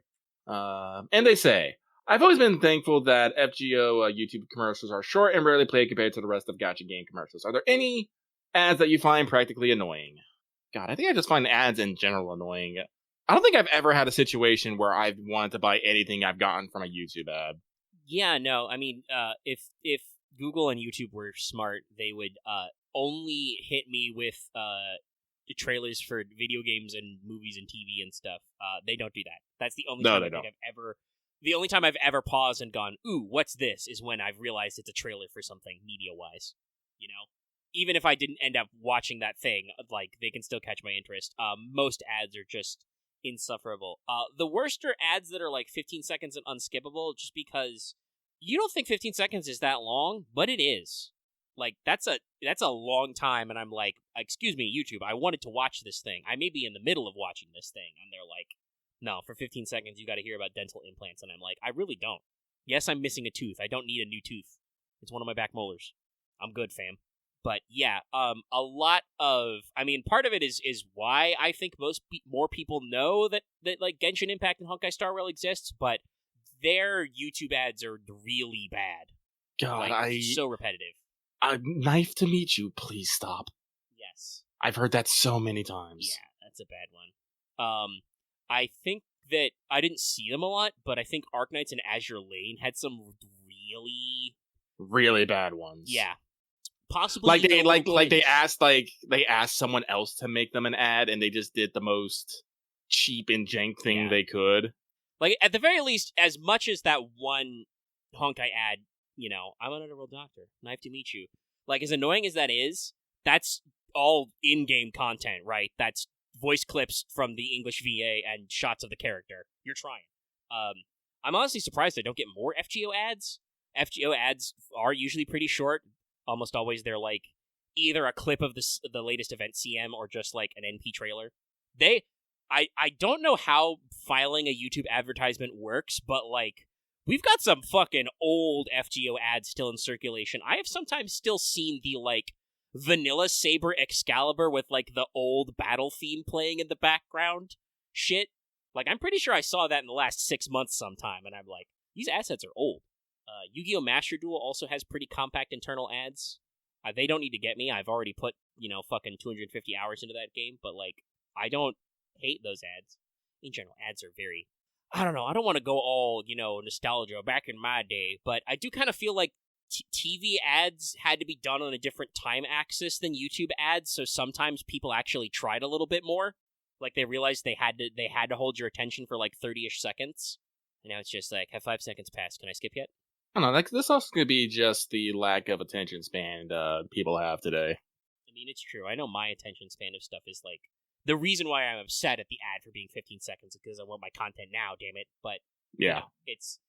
If it was a good 15 seconds, I wouldn't care, I guess, It's just fine. Well, also, I think it's the problem of, actually, I think it's, like, the more I think about it, I think it's just the ad culture in general, how they'll just interrupt content, make you wait... unskippable ads. Like so many times we'll be like hanging out in our Discord channel and be doing something. We'll have Rubik's or Russian Badger on and just suddenly ad, and we're just like, we're in the middle of watching something, y'all. And it's not even like because I didn't even think the Discord app does like the normal here's a good natural break thing, or God forbid allows those guys to schedule their own. But yeah, I don't think my death rattle picked up on Discord, but probably is going to be in the final edit of this. But if you heard that sound, yes, that's me experiencing that existential pain. By the way, Rubik's posted his best of 2023 today. Oh, it's like 30 minutes long. It's good. I'm gonna put that in the tank at some point. If he didn't put the Terminator coming over the ladder and him screaming, no, you're right. That's in there. I think the scream's a little abbreviated, but the moment of just the Terminator climbing the ladder and it going death is perfect. Chef's kiss. No, it's good. It's all bangers. Well, I just got interdicted. I'm boned. Yeah, when you're alone, there's not much you can do about that. That was so good last night, though, when we beat the interdiction. It was just like, oh, shit, we're turning red. We're already set. We're going. Boom, slammed out of there. Mm-hmm. I tried doing it, but I couldn't get in the chair for some odd reason. No, the chair physics are weird. That reminds me, next time we play, I need to figure out what keybind is best for get out of chair that's not F. Because I keep accidentally getting out of chair or accidentally pulling levers when I want to get out of chair. I can't make it escape. Maybe tilde? I'll use the tilde key. Anyway, food for thought later. Why the fuck are we? What are we doing? We're doing mailbag, but unfortunately I'm doing an interdiction right now, so I'm a little distracted. Yes. Let's see here. This next one comes from Killion King. No question, just wanted to say happy upcoming New Year's. To report, I made it back home after my collective 700-mile trip to and back from Sacramento, and I apologize for how I worded last week's question. I'm gonna be real, fam. I do not remember. It's now 2 weeks ago. All is forgiven. Don't worry about it. Time heals all wounds. Give me a second. I am very sorry, but I'm not giving this fight up without a fight. That was horrible. He's perishing right now. I'm perishing right now. Listen, you're busy. Let's see here. Alias, the person who exists. Salty, I got you for needing the bird money to get copies of Tyra. I don't know why I said Tiara. Let's see here. Hey, Lucky Neg, I've got a question. Who decided the server coins totals needed? Why can't I get an MP5 of a 5-star server and bomb 15 of them and still be short when I can't either 120 of them or unlock all 3 appends? I think it's stupid as hell. Anyways, I hope that both of you have a good week and hope your rolls go well. Well, one of those things is not true, but the week was okay. Maybe your upcoming week will be better. And yeah, I think that generally the community agrees, and I myself agree, the exact math is very demanding for coins. I kind of wish there was either some kind of, even if it's a slow roll, there was some kind of generic coin currency you could apply in addition to rolling. Obviously not a lot of it, but, just enough to make a difference with some of your faves. Or the totals were smaller. I know a lot of people were hoping for that to happen this past anniversary. It did not. I do not actually know how they decide the math for these kinds of things. Like, I assume there's some formula they're comfortable with, kind of like how, there's a lot of math we don't think about in FGO, right? Like, how much QP to, do every skill, to ascend a servant, etc. Those are all pretty regular. So I'm not sure how they decided. It is kind of annoying to let me phrase it this way, actually, because I can foresee some people getting an argument on the other end. While I appreciate the thought of making NP copies past 5 useful, because they usually aren't, we do already have rewards you get for that. I think it would be better to make it so you didn't have to get the extraneous copies to get everything, if you follow me, chat. If Lucky's not too busy getting interdicted, I would love to hear what he thinks about coin totals, because he is a coin man who rolls many servants. I do think, I've reached a good place. I've taken out the shield nodes, and I'm working on the invuln nodes. I do think in Void Crew, if you play single player, things are not as hard. Like, I only have 2 invulnerability nodes, and there was only, 3 shield nodes, so that's nice. But, servant coins are weird to me in general. Like, I feel like this could have probably been done in a much different and better way, just in general. Especially since that, most of the coins that people are going to be getting are going to be coming off the friend points. Like, I think a lot of people here are just, thrived off the Nobukatsu rolls, which I personally can't understand, because I spent several million on that. I only have 1,000 Nobukatsu coins. That's it. People are talking about how they got several thousand. I'm just how? It's a lot. It is a lot. And people are talking about, oh yeah, no, this is the only way you're going to get enough coins to do anything. I'm just all that seems weird. It is a lot. So yeah, it's like everything in FGO, it's a mechanic that's kind of constantly in a beta. It kind of is, yeah. But, we kind of adjust mechanics, and if they don't work, we'll try something else, and if they, do work, we can whittle them down. Oh, alright, I'm just working on the main pillar right now. Oh wait, is this the last one? Oh, it is. Did I miss one? I don't think I did. 1, 2, 3, 4, 5, 6, 7, 8, 9, 10, 11, 12. Yeah, no, that's all of them. Huh. I am slightly surprised. Nope, we got there. I mean, the show's still trucking. We've crossed the 140 mark. We're all down here. Woo! Well, that's it for this week's mailbag then. 2 weeks worth of mailbag, 2 weeks worth of show. The what? I said 2 weeks worth of mailbag, 2 weeks worth of show. Yeah. It's like a double stack. It means it's time for free talk. As Lucky is still clicking and clacking on Void Crew, we will start with the New Year servant Shimmy. So, Samurai Remnant Saber has come for New Year's in a long tradition. The boy is high attack, low HP. Not better than Ibuki, but, pretty high for Saber attack. Has a traditional Saber's quick arts, buster deck. Low MP gain for pretty normal hit counts. I think they've prefigured that there's a lot of battery stuff going on here and taken account for it. Percentage is 0.3 flat, with 4 hit arts and quick cards. So yeah, little low, but we've got some opportunities there. NP is an AoE arts. It's 8 hits. Funny how that works. And it has actually, I think, a pretty interesting combo of effects. So it will give one enemy, I presume whoever you start targeting when you fire the NP card, 50% arts res down for 1 turn first, and then reduces all enemies' defense for 3 turns based on overcharge. It starts at 20% and goes all the way up to 40%, I believe, at max overcharge. So it's kind of like the move where you give yourself the damage steroid, but it basically means that I don't know if 50% up is necessarily taking single target damage, but it's kind of like you do single target damage while doing an AoE to one guy. It's very funny. I think there are some pros strats there. So that's pretty cool. For skills, the first one is arguably the big one. This is the one that's got everybody's fucking neurons firing. Mm-hmm. It's 1 time, 3 turns, 1k to 3k guts, pretty normal. A 20 to 30% battery, also pretty normal. And a special buff, 3-turn buff, where the prince gains 25% NP every time an ally perishes. This is the skill labeled Blood-Soaked Prince. So, Yamato Takeru gets 25% battery flat every time somebody on the team perishes. So, there's definitely many interesting strategies people are cooking there. 25% is a little bit of an odd number, a little awkward, but still very useful, and it already means you can do a lot of interesting strats, especially because this comes on a 30% max battery, and there's a 20% battery in this later, so you have 50% already. Feel free to Golden Sumo. Second skill is pretty normal. It's 30 to 50% damage up versus Demonic and Divine. Those are separate buffs for 3 turns, and a 20 to 30% crit up for 3. So you've got a trait damage in there. Final skill is Mana Burst Water. It's a 20 to 30% arts up for 3, 10 to 20% NP damage up for 3. Actually, I think it's for 1. Let me double check if it's for 3 or not. I forgot to jot down when I wrote these earlier. But it's arts up, NP damage up, and as I mentioned previously, it also comes with a 10 to 20% battery. Yes, it is NP damage for 1 turn. Okay. And all of these are on a 6-turn cooldown, so not the fastest, but not the slowest either. Also, pretty alright battery and setup there. 6 turns, you get a Guts is alright.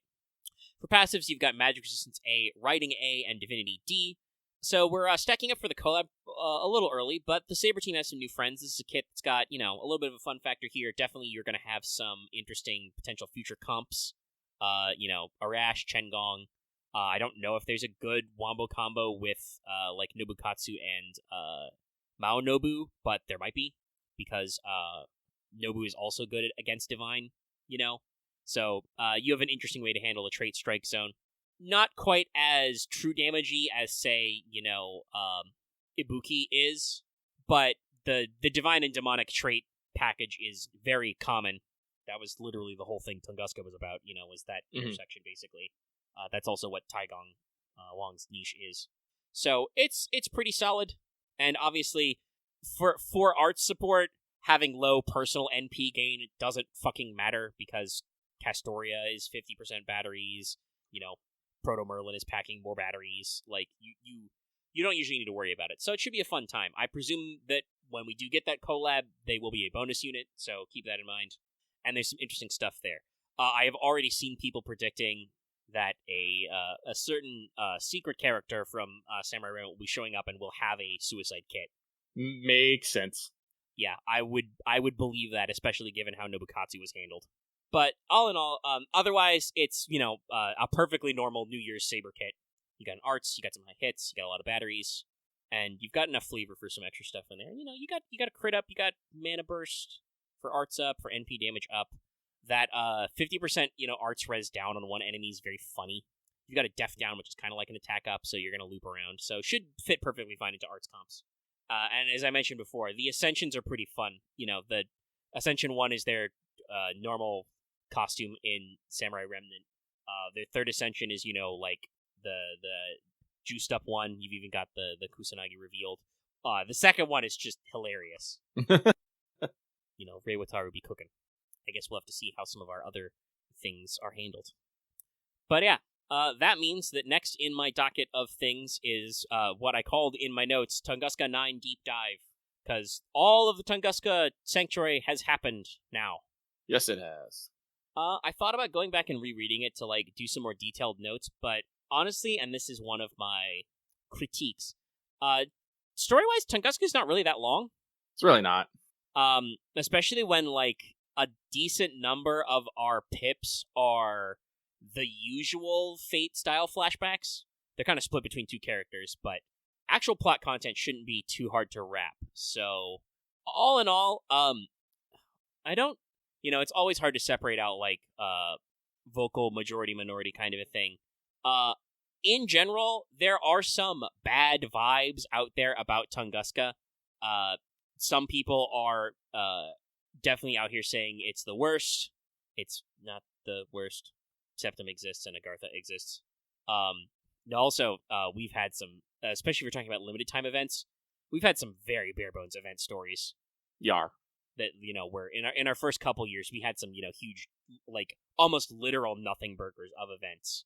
There's some funny memes that some of you may remember, but most of them are forgotten. What was moon viewing about?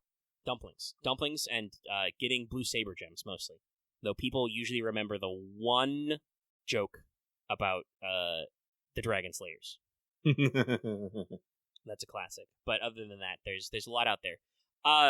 There are quite a decent number of people I've seen who are like, oh, this was the event everybody hated? That's not that bad, I definitely kind of feel like there was some coloring of the event's perspective, because, as always, a lot of the people in the Western fandom get kind of things filtered through a weird lens. when stuff hits JP.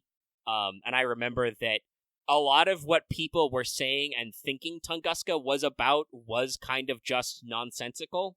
Now, I don't want to say that there's not some weird shit in this event. There's weird shit. We go places, okay? But when you're filtering that through, people are, speed reading in Japanese and translating back into English, whether English is their first language or not, stuff gets muddled. So there's a lot of baggage, I think, around Tunguska. My personal opinion is, I don't think Tunguska is great, but I don't think it's bad either. It's all right. It's definitely in the all right space for me. Yeah. If anything, I feel a little let down just because I definitely feel like there's a kernel of something better in there. Because what I do want to say, in general, production value for this event, phenomenal. Chef's kiss. We had multiple CGs. We had animations. The CG of Koyanskaya in the egg is, like, one of the most beautiful pieces of artwork I have seen, probably, period. Not even just in this game. Mm-hmm. Like, it's phenomenally well drawn. With lots of differences. It's like an animatic. It's got multiple expressions in there, so real good work. I'm sure Wadarko, drew that herself. But there's a lot that's just kind of there. Go ahead. If you got something concrete, I'm kind of circling. I don't want to say I have anything concrete. Like, I enjoyed several parts of Tunguska, but I have to say I enjoyed mostly the characters. Like I said, I enjoyed that Ibuki was with us. I do think it's kind of weird that they made her lose her memory. I don't exactly know why. Yeah, most people are not really sure. I think the point is that Ibuki being Ibuki, if she had her memory, she would instantly be able to tell you that Koyan is not, golden-faced, gold-furred, white-faced fox, because she, being the god of Mount Ibuki, would know. But I don't know if that's true. If Ibuki would say that. Ibuki didn't have amnesia about other things, like actually, realized there were those perception filter spells and then didn't think to say anything about it, So, I mean, I could have just like easily saying just Ibuki being Ibuki and being just like, yeah, of course she's not dodgy. It's like, why didn't you tell us? No one asked. No one asked me. Yeah. That guy seemed confident. That guy was very confident. Spoilers, he was wrong. Real talk though, I love our shitty Chinese Merlin. Not that he's shitty because he's Chinese or anything. Just he's in our fucking shitty wizard category, and I love it. He's a real shifty guy. No, I actually really like Taigang Wang. I know some people were really turned off by how confident he was and how wrong he was. I actually love that. I love that he has that fucking shit. That's great. I appreciate that. No, I'm glad I got MP3 of him. I really do. And I think that he go ahead. Now I need fucking Abane Seme so I can have my shitty Merlin trio. Yeah, no. You see that guy. He's going to be the same way. And I appreciate that a character of, and I know that some people, like I said, I saw this, on Twitter and stuff, some takes were people are a little bothered about, the tendency for FGO to do this thing where, servants technically forget, what their niche is and have to be reminded by the player. But that's pretty normal protagonist writing. You're down in a slump and the protagonist just does the simple down-to-earth thing hey, dumbass, you're a tactician, right? Just do tactics. And I think it's still fair to say that in the moment, because Taigang is definitely thinking about things in, Chinese magecraft way, using his philosophy keys, and instead we're no, just use your brain, dummy. Not your magic. Brain. But yeah, that's, no. And also the Defiant. Did you say Defiant? No, I like him a lot. I'm glad he's permanent. I think he's a good addition to the team. Because he absolutely did have the right tools for the job, but he was not thinking about using them in the right way. He was misunderstanding what the job was. Yeah. And that's not entirely his fault. I don't think it sounds a lot like the Immortals of Mount Kunlun may have sent him, through the counterforce or the throne anyway, and just didn't give him any extra clues. I mean, again, this is I harp about this in Planet Spain, but this is the convolution of the fucking Tamamo. Yeah. And her lore and how it's bullshit. Have I mentioned it's bullshit? It's bullshit. My best understanding of things is that, as we've seen from this, for one, Koyan is definitely not dodgy. No, she is not. We can say that with certainty. Yes, her relation to Tamamo is basically skin deep. This is why Taegong Wong's tricks only go that way. Like, she has chosen to deliberately model her physical appearance on Tamamo no Mai. Her reason for that, stated in Dark's profile, is that she saw Tamamo as a model for a beast that seeks revenge on humans. That is kind of how Tamamo's original legend ends. Though, funnily enough, I do find it interesting how Light and Dark describe themselves differently, right? In Light's profile, she basically says that she's the Tamamo of another world, like an isekai joke. Koyan of Dark straight up says, I'm Mikan 2.5. Tamamo, she's Mikan 1.0. I'm the new version, the new one. So yes, I definitely think that they're supposed to be separate characters. I do want to ask, I have, excuse me, Amaterasu, origin of all that is good and mother to us all. Hi. As one of your great soldiers, I've beaten Okami several times. I have questions. What are you doing in Russia in 1908? I understand that because of, what we know about CCC, Amaterasu is not necessarily bound by the linear traversal of time, She's a big enough deal as a cosmic deity to not have to pay attention to some of that shit, but, the fuck? What's going on here? Anyway, that's also probably a reason that would be even more spoilery to explain why Koyan chose her modeling. Now the question of, is Daji Tamamo?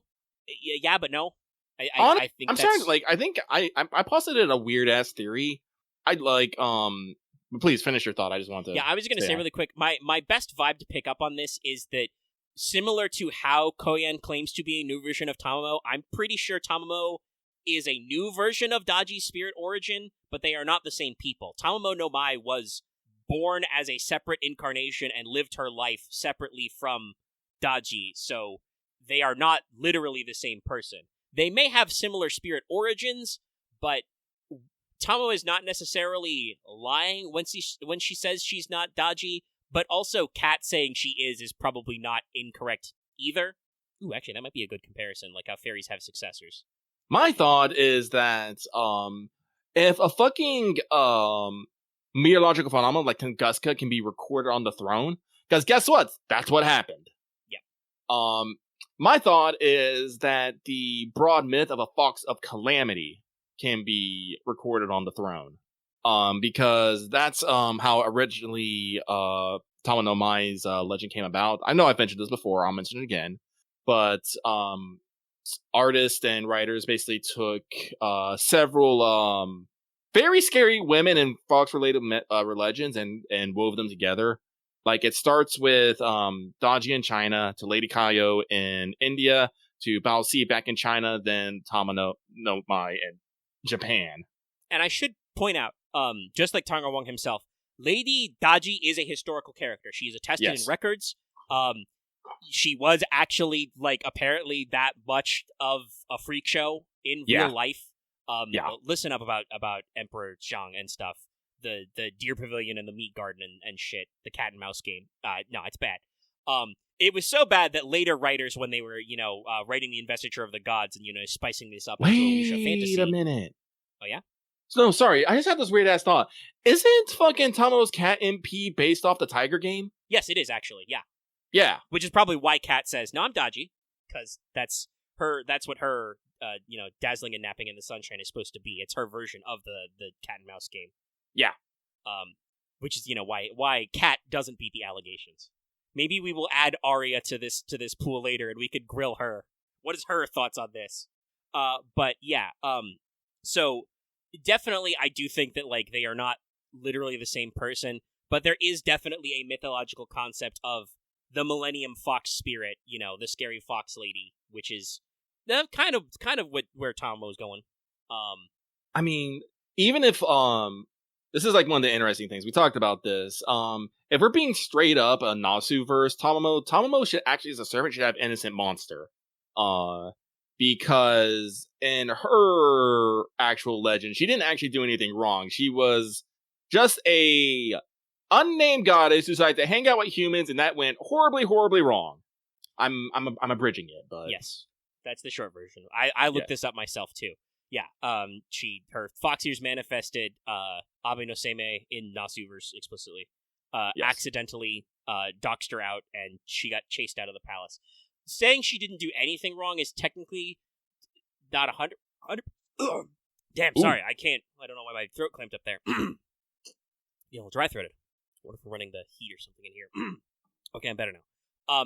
Like, when she is chased down by the soldiers from the palace, she ends up, using her godly powers to kill them all, and she thinks to herself, oh, that was probably not the best use of my time, but it is still, like, part of the tragedy of her legend is the cycle of bloodshed, the humans chase after her and attack her, she kills them in self-defense, and then they come back again, and it loops and loops until she becomes one of the greatest, one of Japan's big three greatest monsters. I don't actually think we've ever said... I don't think I should say this way. We've never used the capital B, E, or C words with Tamamo herself. She has never actually described herself as absolutely an evil of humanity, a calamity, a beast. It is said that she has the potential. The actual golden-faced fox, Amaterasu herself, when she shows up in a flashback in CCC, we do use the big E. We say that she is equivalent of an evil of humanity. She is supposed to be as scary as Kiara. But Tamamo is not herself that way. But she has the potential. She is a candidate for a beast slot. And I think I assume that we have to assume that Daji is probably a candidate for the same beast slot. Yeah. Because in talking about flashbacks, right, to talk about some Tunguska content specifically again as well, we do get some decent Taigon flashbacks where we we don't see, she's not shown on screen, but Daji has lines, speaking lines. She straight up refers to herself as a beast, as a calamity, as an evil of mankind. Oh, I love these scenes. No, they're great. Taigon got some stuff to work through. I do love that how they talk about how just Taigon finds her so beautiful, but knows he must kill her. He refuses. He says, "No, I wasn't in love with her, but she was beautiful." Yeah, she is supposed to be, ancient China's most beautiful woman, but also its evilest. And Taigon has some stuff where he's like, "Man, what do I do with this?" And I feel like the player would just throw an arm around the shoulder and be like, "Buddy, let me tell you, here's this thing called gotcha." But yeah, no, and there's some very good things there about how Taigong is resolute in his mission. He understands Lady Daji, bad person, bad fox. Technically, she is breaking her orders from the goddess Nua. The Daiji and her girl gang, which by the way included a 9-headed pheasant and the Jade Biwa spirit. I joked about how I want to see what FGO does with the Jade Biwa. She's literally just a 1,000-year-old spirit of a stringed instrument. They were only supposed to make Emperor Zhang, a little crazy, just a little bit crazy, just to speed things up. And obviously, Daji went balls to the wall. Brakes removed. So yeah, there's a lot going on. And also the investiture is very fucking dense. It's like over 100 chapters, I believe. But yeah, so those scenes are really good. And like I said, Daji straight up calls herself a beast, an evil of mankind in that story. But we understand that as far as we can tell, Daji never actually hit a numeraled slot. She did not actually take one of the 7 thrones and start an apocalypse. Presumably because Investiture Boy, fixed everything. And also, if you're curious, I think that temporally that works, because remember, due to Gaetia's time travel, Beast 1 is basically always in play. Because he, at least in FGO's timeline, because he executed the incineration of humanity and sent his rings back to different points in history, he is always Beast 1ing at least as early as Babylonia. That's why Tiamat is still regarded as Beast 2. It's the others that we got some weirdness. I do find it interesting when they were naming the beast, they actually skipped over Beast 3. Yeah, we just don't talk about that one. It's interesting. I wonder if that's because those were both limited time events when they came out. Obviously, though, Seraph is also in main interlude, so we should count it. I think they've done something weird to well, so. hide themselves. Yeah, I'm pretty sure. Did we get partial amnesia after Seraph?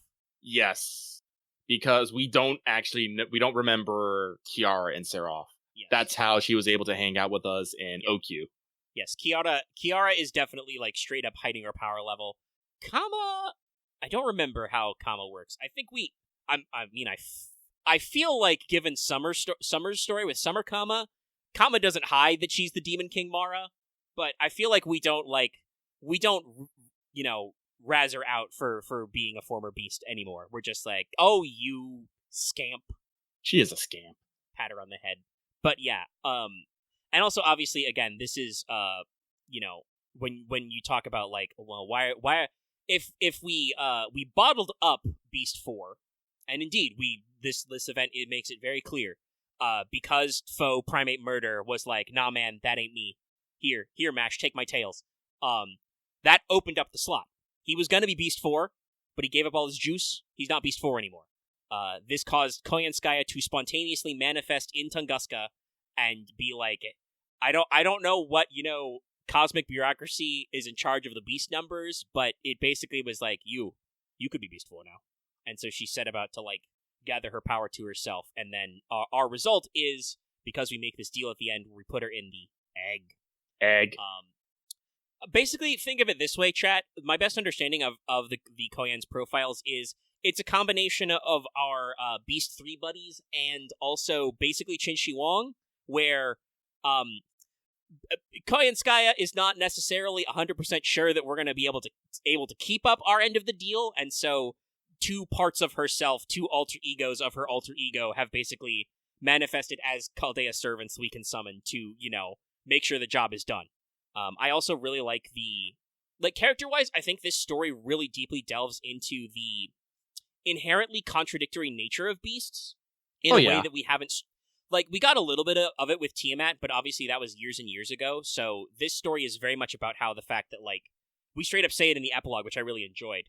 We turned to Taigon and are like, hey, Seme told us that you can't become a beast without love of humanity, so, I'm pretty sure Koyan likes humans. They explained this in in her profile. Yes. She likes humans, she hates humans, but she likes animals, but considers humans animals. Yeah, we're primates. We are of the Earth's biosphere. Yep. So she, in a way, she still loves us, but also because she is an incarnation of the prayers and laments of a large unknown amount of animals fucking deleted in the Tunguska explosion. Also, I know some people were like, why is the gunfire thing there? I did some research into the Tunguska event for The Wanted. There are eyewitness reports, right? Yeah. I've read several of them. A lot of people at the time used the analogy of artillery fire. Even humans were like, hey, it sounded like artillery going off when the meteor explosion happened. So, animals I could also see being confused, right? Right. It's the kind of thing where, somebody would have done some research and thematically it fits. So, yeah, that's why, you've got the life zone and the death zone and these weird moments. It's interesting that Koyan's self-contradictory is so great that she ends up with 2 nega skills. She has 2 authorities. And this is basically how you get light and dark. Koyan of Light is nega weapon. She has the ability to use any tools humanity has made to their maximum effectiveness as a result of karma, because animals have been hurt the most by human weapons. I think this also works if you apply the humans or animals too rule. Yep. So, that makes sense. And that's why, even though she's Koyan of Light, Light's really the one who doesn't like humans. She's professional, she's helpful, she doesn't like us. Koyan of Dark represents the one you saw in this event, everybody. That's Beast 4's nega self, the ability to deny the ego and self to animals, which is the animals she creates have no free will, they can't learn and grow, and they can't reproduce, right? So they have no ego. Though I know that Taigong and some of the others from Chaldea say that Koyan could experiment with giving her children ego if she felt like it. But so that's Koyan of Dark has control over any animal with hair or fur, and Koyan of Dark loves humans. It's just that her love language is, oppressing. Yep. Taming, as you were. She is the beast of taming, which I think plays much better in English than the original translation from Japanese, which was beast of cherishing. But yeah, there's a lot going on for this character stuff. And I feel like I like all the character stuff. Like you said, we started this conversation, several minutes ago by you saying that you like all the character work. And I agree. It is a little sad, again, for the Ibuki to get the amnesia thing. But as basically as our muscle, as giving us somebody who has enough power level to be in this DBZ punch fight, good, thumbs up, I like it. And we got some decent work out of the Shadow Border crew as well. We got to see, Caldea's version of How I Trot Around. She's great. I love her. I feel a little underutilized, though. She just popped out basically before our fight, was like, holy shit, a fight! And then afterwards, bye. I'm like, we could have done something more of that. They at least justified it by saying that technically, because the way she's recorded, she feels like shit whenever she leaves. Mm-hmm. But yeah, and obviously our two new characters, very good. I actually quite like Taigon Wong, and Nikich is also a great character. She is a great character, but I also think she was placed kind of weirdly. You almost have no idea why she's there until the very end, and it almost seems like a kind of throwaway surprise, I want to say. Yeah, I appreciate the extra effort to explain things, but the epilogue is really weird. It feels a lot like... Actually, yeah, I'll say it this way, because I have a theory craft about the way Tunguska is, and like what I think my personal preference would be in. My personal opinion is I'm okay with it. I actually think Tunguska would be better, and this is obviously with hindsight. I think Tunguska would be better if it was basically swapped style-wise with Heian-kyo. I know that Heian-kyo was already cut down for time, and that is why the pacing is kind of weird.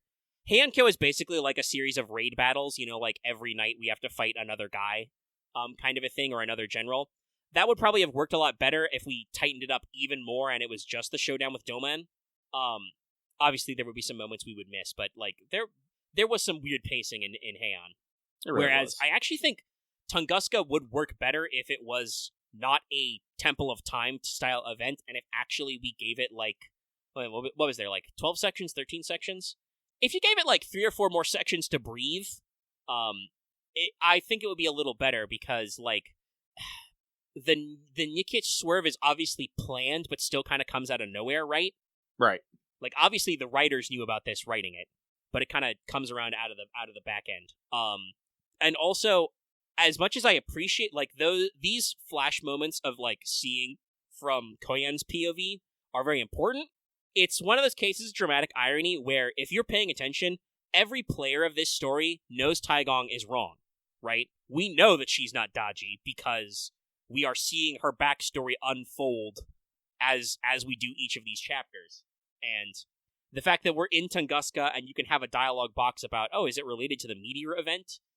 And in her flashbacks, Koyan is talking about, like, there was a giant fucking light in the sky and lots of animals died. It really sucked. You can start adding, Maybe you can't reach 4, but you can start getting there. So it's like one of those things where, like, I feel like if they'd paced it out a little bit and not been trying to rush for the end of the year, we could have gone some places. And honestly, it didn't have to be rushed for the end of the year. Like, I get that they did that kind of cute note in the prologue, and then there's the epilogue. The epilogue is not related to Tunguska at all, other than that, like, Tunguska is why we in the Storm Border were away from base when stuff was happening, I was actually kind of surprised. I thought there might even be a little more of a check-in, like there might be a little nod as to why Dark and Light are showing up. But no, we're just vibing. So, and I think that does make some of these character notes a little weird, especially because I do kind of feel like there are some redundant scenes almost. Like, we do this thing where, Nikich catches a fish and we all sit down and eat it a couple of times, and it's like, okay, this is cool, this is cute, we're bonding, but like, is there more we should be doing here? And Taigon's like, don't worry about it, I'll exposit later. Exposit position. Oh shit, I was wrong. Also, it would have given us opportunities for more, could have been an opportunity for more super bosses. If they weren't raids, if they were just story fights, getting a chance to go toe-to-toe again with Ivan and Surtur is cool. And obviously you only got a little Ivan because it was the raid end battle, but like, it's interesting. Also, by the way, I want to say, it's fucking funny. I hope they did this ironically. When Koyan's doing her montage at the end about collecting up all the animals to mass produce, the fact that the fucking tiger-headed tanks are in there, it's so wild to me. Yes, I know she has power over guns, but to see like a Yaga and then a tank is like, it's so silly to me, and I don't know why. It's just such a weird composition, but basically, that part comes to me of saying, like, I kind of feel like only some of this stuff with Koyan was planned from the beginning, Yeah. And I don't know where that was. Like, so, I believe it's known that, I think Sakurai wrote Tunguska, and also wrote Heian-kyo, interestingly enough. So, Nasu himself, didn't actually, like, sit down to write this part, presumably because he was busy working on other stuff during this time period. You know, he's a busy man. He's constantly working. He needs to take more breaks. But, you know, there's other stuff being cooked, right? Right. I think I mentioned this before, I think this is why every time Tamo comes up in conversation, Da Vinci, like, steers us away, right? Because that would absolutely be Nasu's story to tell. Yes, Tunguska's written by Sakura, yeah. I was just saying, like, I think that, like, the Tamo stuff would be Nasu's story to tell, and because Nasu isn't writing it, it's just like, don't worry about that now. We'll circle back around. When will we circle back around? I don't know. At least we know that extra record still exists. They're working on it. Maybe this year. But yeah, so I feel like, obviously, Tunguska is written with vision. We understand our themes, right? We've got ideas. We very clearly are going places with this story. But also, like, thematically, the idea that Koyan would find, like, an animal in every Lost Belt and take it back and stuff and get some really big ones, it doesn't work because the Lost Belts were clearly not planned for that, because there aren't any animals that are important in Lost Belt 3. Even though Lost Belt 3 has some of the really big hints to, like, I mean, there's some red herrings as well, but, like, that's where we start the straight up, like, oh, Koyan's spirit origin is huge. Strictly speaking, I believe Koyan's spirit origin is supposed to weigh as much as the alleged Tunguska meteorite. That's what her NP is as Koyan of Dark, as she turns back into the meteor and fucking ground pounds you. Also, I love Koyan's goddess names. Do you know what her name is? Koyan of Dark translates to? It's August. It's like is it August, or it's something like Flame Emperor Goddess? Thunderous Star, or Thunderous Sunlight, or it could also be Starlight. Yeah, it's like, it's a really fancy way to say meteorite. Yeah, no, it's like, that's great. You're doing great. Yes, Chin-Shi Wong is the first one who says that he like recognizes her, like, appearance and demeanor and is like, oh, I bet you're related to Daji. Either way, gotta fuck your shit up. You shouldn't be here. But he is also the one who says that her, like, spirit origin weighs like a bajillion tons. But yeah, there's a lot of opportunities, I think, that, like, could have been hit better, and I'm not sure, you know, because we don't know when stuff gets written or what order it gets written. There's some stuff that I think they could have touched up here, and I have my own thoughts on it. But, like, ultimately, Tunguska is not bad. It's just maybe a little short and a little unpolished. Like, I am loath to use the term mid, because I feel like mid has been turned into a slur. Yeah, like, no, I don't want to use that. So I'm gonna say it's alright. Yeah, it's alright. As we've said about a few things in the past, and we used this term a few times, it's a little undercooked. Could have used a little more time in the oven. Not much more. Yeah, but maybe a little bit more. A little bit more. Maybe a little bit stronger character writing, a little bit more exposition here and there. Yeah, because, like, ultimately, I feel like I come out of it like positively disposed to all the characters. I think this and the profiles they add gives you enough of a look at what Koyan's deal is, you know. And, you know, she kind of, and she admits, and it's said later, she basically did have us dead to rights, but because, you know, she thought we were funny, we were being cute, she was like, okay, I'll hear you out. And then Tagawa was like, I'm gonna shoot you into space.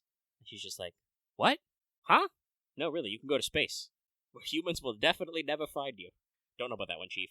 I do like that this only really gets explained in the epilogue, because Sion does a bit of an exposit at you. But that plan was supposed to fail. That wasn't supposed to work. She was just supposed to blow everyone up, and it was like I think it was a combination of three things. It was, I can't remember, it was Tygon's offer, something else, but the clinchers, but you said a line, and you just cut to the heart of the matter, and you were able to convince her to leave peacefully. And it's like, oh god, like I love that writing. Like, just the interactions between Koyan Skaya and the group. I'm like, yes, this is what I'm here for. Give me popcorn. Yeah, and I love that she does do the inverse of how our villains usually do. She sends a fucking clone of herself to deal with us, and, like, when we get to the third raid, right? She's just like, hey, you guys know you're just, like, rattling around basically inside my body, right? I know you're here. Okay, cool. We're gonna fight now.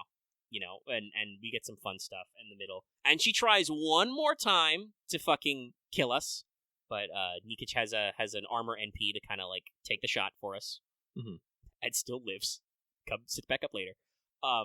But yeah, it's overall there's some really good stuff there. The music was great.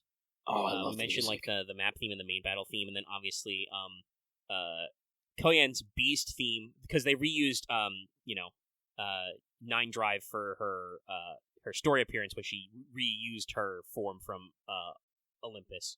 But her actual, like, Beast theme is kind of like a dark minor key remix of Tamamo's leitmotif with the Nine Drive leitmotif in it. And it's like, it's real good. It's good stuff. Lots of good work. Obviously, we talked like the CGs and animations. There's several animatics in this. Very good. So, like, we were cooking. Could have cooked for a little longer. So, yeah, if you were expecting us to be like, this event was the worst, nah. I've been playing this game since launch. We've dealt with dumber shit. I think that's one of the reasons why we can just be like, nah, this is fine. Yeah, we've been on the rocky road that it was admitted that FGO was. Like, you know, obviously, the early story chapters were definitely flawed. Like, I feel like we didn't have a super good grip on what we were doing and stuff like, Septum, and even Orleans, arguably. Like, Orleans is, like, really boilerplate. It really is. And honestly, some parts of Orleans are very redundant. It very much reads like, oh, well, we have to have this character because they're one of the, you know, like, 20 servants we put in the game, so we have to use them all. They're one of the launch servants, you know, stuff like that. It's not, like, terrible, but it very much reads as, like, okay, this is our first crack, what do we do? Somebody in Patreon chat talked about Journeying to the West. That had some very funny memes for, Mordred is Red Boy, and then, Ox King Lolter and, Princess Ironfan, Nightingale. Other than that, not a whole lot going on there. Very, very basic recreation. The original Saber Wars was like, I don't know why this exists. We wrote this story, I guess, because we needed an excuse to give you multiple copies of Saber Lily. It's very weird. Though, also, that was the event where Tamamo rattled off all her names. You know, that's how we know most of the Tamamo 9 that way. That's why we know Tamamo Aria, the weird one. So, like, there's these little nuggets of, like, there are a couple of good jokes or lines or interesting lore, but a lot of those early events were very slow, very repetitive, very weird, you know? I think one of the few ones that, like, I remember now that was not, like, that oddball was kind of like our first Guda Guda, because that was the first.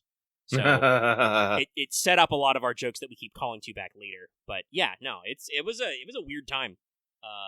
Y'all, you can go back and listen to the episodes, but y'all remember America? How we magically walked around it, all of it. That was weird. Actually, I read recently. Somebody talked about some notes. This is apparently why Redra Bit exists in LB6. Nasu originally wrote him to get us around the problem of America, and then.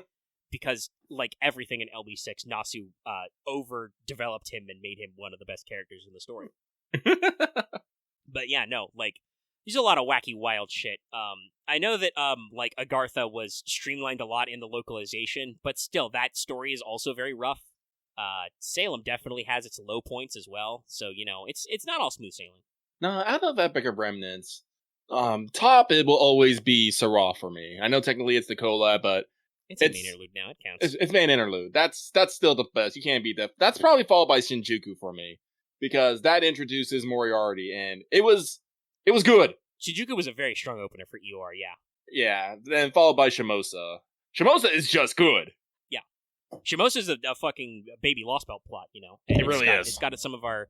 Like, the mechanics are sometimes annoying, but that had really good aesthetics. We had the special intros and shit. That's where we first met Doman, so we could learn to fucking hate his guts. And that's, you know, where everybody's favorite Sword Grandpa started. And what an intro for that guy. The more I think about it, that guy back, by the way. He got another big moment where he fucking died. I'm trying to think, like... What a good boy. Yeah, after, like, Salem and Agartha, I think, were low points, but I don't think any of the necessary of the Lost Belts were bad writing. No, the Lost Belts, I feel like this is why it's taken us so long to get through all 7 Lost Belts. We definitely sit longer with the Lost Belts and work them out. Like, those have taken the time to write. Honestly, that may be why, like again, Heian Kyo is not bad, but that's definitely kind of, like, feels like a little bit of a weird side tangent. Not quite a filler arc, but definitely feels like they were like, shit, Nasu's not going to be done with Lost Belt 6 for, like, another 6 months, man. He is gone. He is lost in the sauce, guys. We fucking need something. What are we going to do? But, yeah, and like I said, Tunguska is definitely not in those low ranks of events. It is in the middle of the pack. I agree with Lucky that people use mid to mean basically bad a little too much, so I don't want to say it's mid. Yeah. It's alright, like we said. There's some good moments, there's some bad moments, there's some parts that I think they just could have handled better. And then that goes into the epilogue, which, like I said, I understand some of the plot stuff that was gonna be in the epilogue, because I know that we have a few more, we have some more Lost Belt stuff to handle. We're gonna have a 6.5, we're gonna have 7, but, like, I was not necessarily expecting the things that happened exactly, where, like, hey, Sion forgot to renew our rent, but that doesn't matter because number 7 showed up to fuck our shit. She came to our doorstep. Mm-hmm.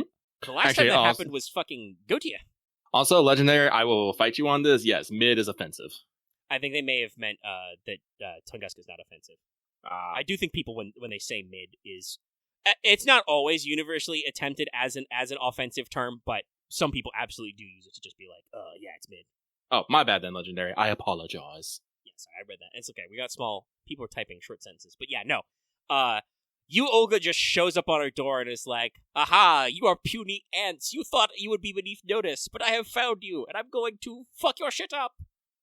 So, Sion has moved all of us into the storm border. This is apparently why we can now Grailcast, because she updated all of our shit. She plugged in the new Trimegistus. I was not expecting fucking Wandering Sea lore, right? It was very weird. I'm not gonna lie, kind of went over my head a little bit. Yeah, especially in the intro, but basically the part that gets explained at the end there is that the Wandering Sea is kind of like, it's basically like their own version of a time temple. Yeah.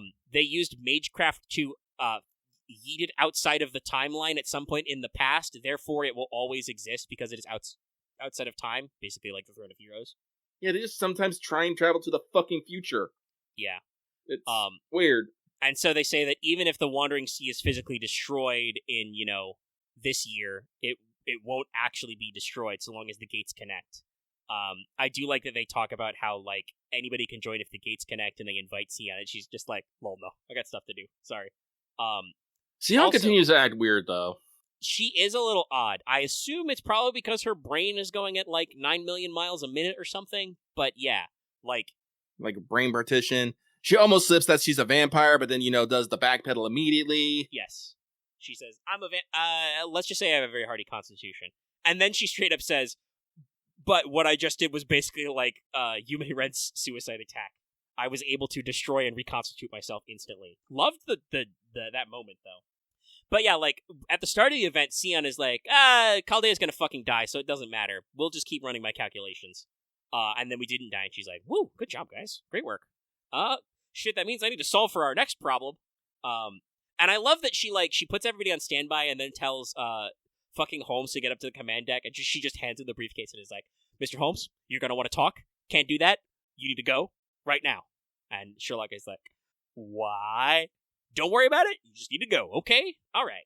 And, like, I don't know what we're doing with Sion's character, but I like her. I think she's interesting. I really want to get in more. Like, she has even though obviously she reckons because of her vampirism, she will not die. I appreciate that moment where, like, she basically says in her message, my name is on the lease, so to speak, so I have to, like, lock up behind us, Mm-hmm. Like, that's cool. Those are cool notes. Also, hey, big weird, Tsukihime, moment, but, I didn't recognize him at first, but, that's, that guy that Sion talks to, that's Nero Chaos. Yeah, I've heard that. Yeah, he's just chilling. Apparently in the FGO timeline, he joined the Wandering Sea or something, and is just a guy, not like a weird vampire man. So that was a neat cameo that kind of went over my head at first, but it's cool. It does kind of feel like that ties into Nasu's general seeding of the Tsukihime. We're building up to it. I'm a little sad that Sion continues to kind of keep us at arm's length despite everything. I don't know if it's because of us or if it's because of her, but I'm like, no, come here, hugs. Yeah, I think it's because of her. I don't know if it's because she, like, wants to maintain that, like, emotional distance to do her biz, or what, but, like, Sion has these moments where she's just like, hey, guys, listen, I might explode or something. Don't worry about me. I got stuff to do, okay? I'm like, no, I'm gonna worry about you. Yeah. Take my worry. Stand menacingly over her. And once again, I love that we do the fucking head count of everybody. We name everybody's names, and the director's like, okay, everyone's on board, let's go. We don't see the other Chaldea staff members, but I do kind of, like, feel like they are part of the story. They are obviously background characters, but we do mention them enough to like keep in there. Mm-hmm. It's a good. That is exciting. But yeah, no. We got some more CG scenes as Olga blew up the Wandering Sea, and we just fucking get out of there. I'm gonna stop streaming Void Crew. We skadoodle our noodle. Skadoodle our noodle. And we got a fucking the title page change, which I completely forgot about. Yeah, I didn't remember this at all. I'm like, wow, neat. Got kind of a spooky version of the theme coming in. It'll be interesting to know that this shit's not going to come around for 12 months. I mean, obviously, some of it will get some, we'll do our story check-in at Trom, but, the actual, like, LB7 decisive battle part was not for many months. It's going to be a weird year. Yeah. JP hasn't changed their title screen since. Yeah, so interesting. Neat. That's kind of freaky to think that we're 2 years out and we're still, like, on that same graphic. I mean, if we're going to be really real, we've only done, I guess, 2 well, no. I guess, no, we can count Trom. So we've done 1, 2, 3? Because we did 1 Ordeal Call, right? Yeah, we did Paper Moon, and then LB7, LB 6.5. So yeah, they're about 3 main stories ahead of us. That feels weird. I'm going to be real. That feels weird. The pace has definitely gotten slower in the Lost Belt era. And I'm kind of surprised that the pace stayed this slow. I mean, I do think there's some... I took this out of my notes because, extra banners and stuff on the Christmas event in JP weren't relevant, but I did hear that it did turn out there was some emotional damage in the end, after all. Nasu got us in the end, so I guess we'll see how that plays out, in a couple of years with that one. We don't have to worry about a new Christmas this year because we're going to get just the Carnimus rerun. Carnimus. Though you will get the, Fairy Night Cup if you want a lotto, like a full lotto event. The Carnimus will be limited. So yeah, we're trucking. We got stuff going on. Feel free to fire off with your thoughts about Tunguska in, the chat box below. I think in general, I mean, there are some people in our Discord who are definitely a little more disappointed leading. Wasn't their style. But generally, I think that, nobody seems to be, like, yelly mad in our community. At least that I didn't notice. So no, some people sometimes get heated with their arguments, but usually I leave them alone unless they start getting circular with it. Occasionally, we have to do our moderator thing and be like, all right, guys, this isn't going anywhere. Just knock it off. Usually, stuff kind of peters out on its own. Yeah, sometimes. And no, I do not accept the excuses. No, we were just having a debate. It's like, if you're going in circles on it, you're not having a debate. You're having an argument. Correct. And also, your argument's not going anywhere. Circular arguments is one of the logical fallacies. It's not a good way to base an argument on if you just keep going around the same points over and over. Yeah. But okay, all right. Anything else vaguely Tunguska related to let out of the can, Lucky? Let 'em rip. I love Fox Girls. Okay, all right. Done. I kind of was taking that as a given, but sure, we'll put that in big bold letters, chat. All right, well, that means it's time for the Free Talk segment. It probably won't be forever because it's already, 30 minutes to midnight, and the episode is 2 hours and 40 minutes long raw. I would like to get it all edited and stuff before, it can go up tomorrow. Like to get it out there before the Fan Fest goes live. But we do have a couple of things. Lucky already mentioned he hasn't gotten into Blue-Eyed Samurai, really. Mega, I do want to mention, I think you'll be okay. I don't think because it's over in Japan, the Fan Fest won't be starting until 5 p.m. tomorrow, my time. So like I know. I'm kidding. It will not take that long to post out. Okay. It is a risk that certain uploads do take a while and like cycling, because I do have to sleep sometime, chat, even if I'm bad at that. I'm getting a little better about being more regular about getting up. God, I'm such not a morning person, though. It's like, because it's cold, it's like wake up under 4 blankets, and it's like, okay, I'm awake. Is anything on fire? Do I got anything to do in the next 30 minutes? Okay, I'm going to chill here for a while. I'm not going anywhere. It's warm. Warm blanket. You know you feel the same, chat. But as Lucky mentioned earlier, he has a done Blue-Eyed Samurai, so that just stays in the WhatsApp zone as a reminder to both him and myself. I'm going to get there eventually. I gotta watch Dungeon Meshi, which means my problem is I have to open up Netflix. I'm usually not inclined to open up Netflix. Well, yes, you have at least, for now, 1 episode of Dungeon Meshi to watch.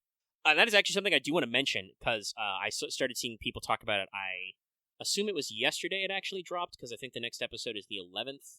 Yeah, would have been Thursday then. So I was like, oh yeah, that's right, that's coming out. I wasn't expecting it quite so soon in the new year.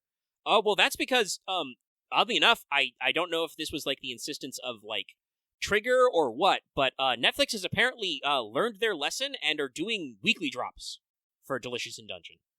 It's only one episode is out now, and the next episode will be released the 11th. This isn't the first time they've done weekly releases. I think they've done that with others, like Comey Can't Communicate and other ones.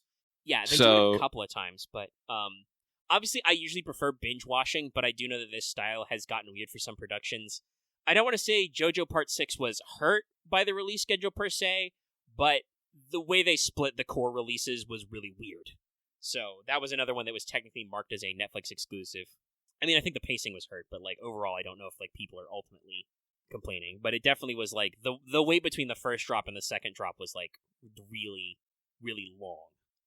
And only some of that was because it was actively airing in Japan at the time. This seems to work out okay. So you've only got one episode to go through. I have watched it.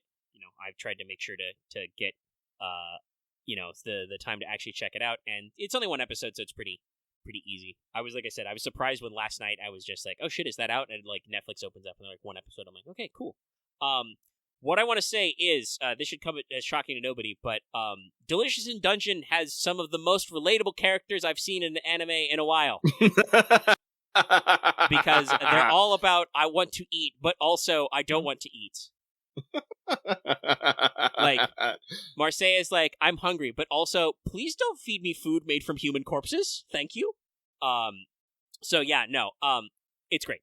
No, it's pretty good. I love the mangas, and I'm excited for this. Actually, how's the animation? It's being helmed by Trigger, and I know they're not going as Trigger as they can go, but I'm still curious. They're not really going, because they don't have to. They're not really going ham on the action, but it is very well made. It's very well edited. They use a lot of good use of cuts and timing. Okay. The character animations are very strong as well, but they're allowing things to be minimalist when they need it to be, and then they're doing their, super high detail when it's appropriate as well. So, like, hey, guess what? Do not watch this show while hungry, because they are using their buttery smooth extra frames when cooking happens. Yeah, that's the best. Scorpion has never looked so delicious, chat.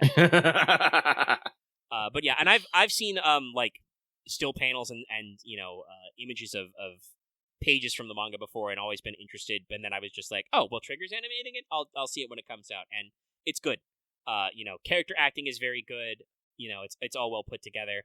I was kind of surprised, how serious it starts. Oh yeah. You think it's gonna go one way, and then you're like, oh wow, this is a really intense fire up. But we're here now. But yeah, it's like I said, very well animated. Everything is paced and edited out very well. Acting is on point. I need to watch the clips later, because apparently some people have pulled up some clips of the German dub, oddly enough. But Marcel is apparently very well acted in that, where she kind of like her vocal tics and attitudes blend very well. I'm curious to see how that plays out. I watched it in Japanese because that's the default when you turn it on. But yeah, no, it's very good. I don't know exactly like how all the episodes are going to be paced. It kind of seems like I don't know if it's exactly like 2 chapters per, but the way the first episode is titled, for instance, is, hot pot / tart. And after your basic exposition, the formula is they do basically, 2 recipes is not the quite word, but basically 2 meals worth of plot. Mm-hmm. I'm curious to see if that will be like a pacing that continues on. But yeah, no, it's very well made. It's interesting. I love it. Characters are great. I mean, I knew I would like it because Trigger's animating it. Like I said, I've seen bits from the manga before, but no, it's good. It's right up my alley. And you get to, if you've ever wanted to think about weird monster ecology, it's right there. So, good work there. Be keeping an eye on it. And then my only other notes is, I put in here earlier when you were streaming it, Void Crew as a treat. Have a little Void Crew as a treat. So, we've talked about it a few places now, I think, but yeah, like we said earlier, Aaron was very nice around Christmas and bought us all copies of Void Crew, which is so you can play it solo. I do think it is intended to be a 2 to 4 player game. Oh, it definitely is. Trust me, the amount of time I spent running, because I was playing a single player earlier, I stopped because I decided to get on 14. But the amount of running around I have to do and how hard it is for me to actually complete objectives it's pretty high. It's pretty hard. I think ideally I would want 3 players. Yeah, I think the smaller ship is 2 to 3. The bigger ship is like 3 or 4. Yes. For now, anyway. They've said they are planning on doing more ships. They have a roadmap and stuff. And as look I at that shared roadmap it with again. you, I posted it in our channel. You will be happy to Really? know that planned for at least sometime this year. Don't know how soon, but it's not that far down the line. They do have ship customization. I'm curious whether that will be entirely just cosmetics or will actually let you like edit some of your functions. Let us say right at the front, Lucky and I do both enjoy this game, but are frustrated by it's an early access, so it's obviously going to have some more limited features. The style of gameplay is definitely still in that early access, everything's kind of eternally in beta style. There is a progression system, but it is just on your person. You can unlock lots of cosmetics, which I appreciate, though I would There's some are quite fun. Yes, I would like more color palettes and less face holograms, less fake icons, but my face icons are very funny. And there is a class system. The best analogy I've heard people use for what it's like is basically, if you're watching this, imagine Sea of Thieves, but in space, or I've also heard some comparisons to Deep Rock Galactic, but, you're not mining in a planet, you're in space. Because it's first person, you have to do everything basically by hand, you want to fire a gun, you got to walk down there, sit in the turret seat. You want to, get some valuable junk out of space. Well, you better either have the grav scoop to pick it up, which you have to manually take stuff out of the grav scoop, or somebody has to leave your fucking ship and go pick it up by hand. You got a hull breach in your ship, somebody needs to go outside and patch it, So everything is basically done by physically walking somewhere and touching it. When our engines get a little jazzed, when the engine trim is bad, somebody has to go down to the engine room and fucking spin dials and levers, And that's okay. I like this. But the way it works is you can unlock more ship loadouts as you level up in the progression system. You have 4 classes currently, and the classes are Pilot, Gunner, Salvager, Engineer. Yep. You don't actually need all 4 classes, it's like a maximum. And you can put points in multiple classes. You can only select one class at a time, though, which is good if you've got multiple people who like to replay different stuff. I'm not a fan of that. I play gunner a lot, but more often than not, I'll find myself running around the ship. Yeah. Like doing stuff. I don't sit in the gunner seat all day. And I think this is something they are going to develop. I would not mind if they, right now you're basically only 4 perks and they're just percentiles, Maybe they will get more in-depth as we go on, or let you kind of mix and match. It's very simplified right now, is the thing. It really is simplified. I think it should just be one big tree, and you just make your way through parts you like. Yeah. I appreciate the idea of, niche protection and, trying to keep your crew organized by class and role. There's not enough to do right now to mandate that much of a split, right? And honestly, the way that the game sells itself, they don't actually sell you on people being niche. They basically sell that you're a bunch of meatheads running around trying to get basic shit done and failing. They like to play up that aspect of chaos of trying to get shit done. Yeah, so I think it would be better, yes, if you just accessed all 4 of your trait trees at once, and then you can just pick how to specialize at will. Because I don't think there's enough points in the system to be in there anyway. But that's the thing they can work on, as well. The core mechanics are solid. I think I like a lot of the way the game handles. I've run into graphical issues every now and then. I know that I think Lofts hit some weird lag. And definitely when we were playing with Axe and Dallas, New Year's Eve, we had some real freaky shit, right? With ghost items. Objects. Yeah, ghost items and stuff like that. We still see ghost items occasionally where there's just very clearly the graphic of an item in space, but it is not real. If you get close, you can't scan it, you can't scoop it. If you try to pick it up, you will get cursed. Yeah, you have to look at me and be like, Lucky, is this item real? I don't see it. All right, it's fake. Yeah, we've had some desync stuff where, on your perspective, Lucky, as the host, you have not seen the ship be a certain way, and then it's kind of Snap 2. I do believe they did actually fix this bug, or we just didn't get it last time, but there was previously a very funny bug where Lucky, as the host of the game, if he would hit shift to sprint, even if he wasn't piloting the ship, even if he ever sat in the pilot's seat, he would fire the boosters, which are normally supposed to be only under the control of the pilot. This happened to us several times. It took us a while to figure it out. Yeah, because why would you think that? It would be it took a while to do correlation equals causation. But yeah, it was very weird and random. We didn't have that last time, so they may have fixed that. So, May have broke something else. yeah, it's still, awkward and stuff. I have personally gotten, several crashes. And keep in mind, this game is installed in my new PC, which I have run all my updates on, all my drivers and shit. So everything should be up to date, and it should be pretty decently juiced, because I'm pretty sure it says in the default graphics settings, it's high, I just get crashes sometimes when we're, finishing a mission, which sucks because I don't get any of my progression, but it's in fucking beta anyway, so it doesn't matter that much. It's just a little sad when, everybody else is like, ooh, I got a cool Santa hat in my festive loot box, and I'm like, I didn't get a loot box. I've perished. But the way the mechanics feel right is good. Gunning is very good. I did a lot of gunning before ending up kind of switching to our primary pilot. Some of the specific weapons are a little odd. Lucky and I both are not huge fans of the minigun. No, we are not. I love the Shuriken Carronade, though. Yeah, no. And I'm curious to see what some of our other weapons are like, because I think there's, missile guns and stuff later. There's a few tricks and stuff there. Piloting is actually, sometimes I have to, double check my fucking finger placement, but piloting is actually, really flexible. You've got W for forward thrust, S for reverse thrust, A and D are rotate the ship, Q and E are strafe, so you can move horizontally without rotating. You can move horizontally and rotate. You can move horizontally and thrust forward or backward. And you can also hit C for vertically to go down and space to go up. And it's yeah, no, this is actually really smooth, and I am surprised about how responsive it is. I do actually really like how flying the ship handles. Even engineering stuff is pretty straightforward, Basic maintenance is you walk up to stuff and you tap F and you either just hold it, or sometimes you can play a little mini game with arrows, So like I said, core mechanics, fun. Some of the specific mechanics, they're still in balancing. Yeah. The way it works is it's effectively at this stage almost like a roguelite, because each time you go to the hub, you pick a mission, you pick your preferred ship and all your other stuff.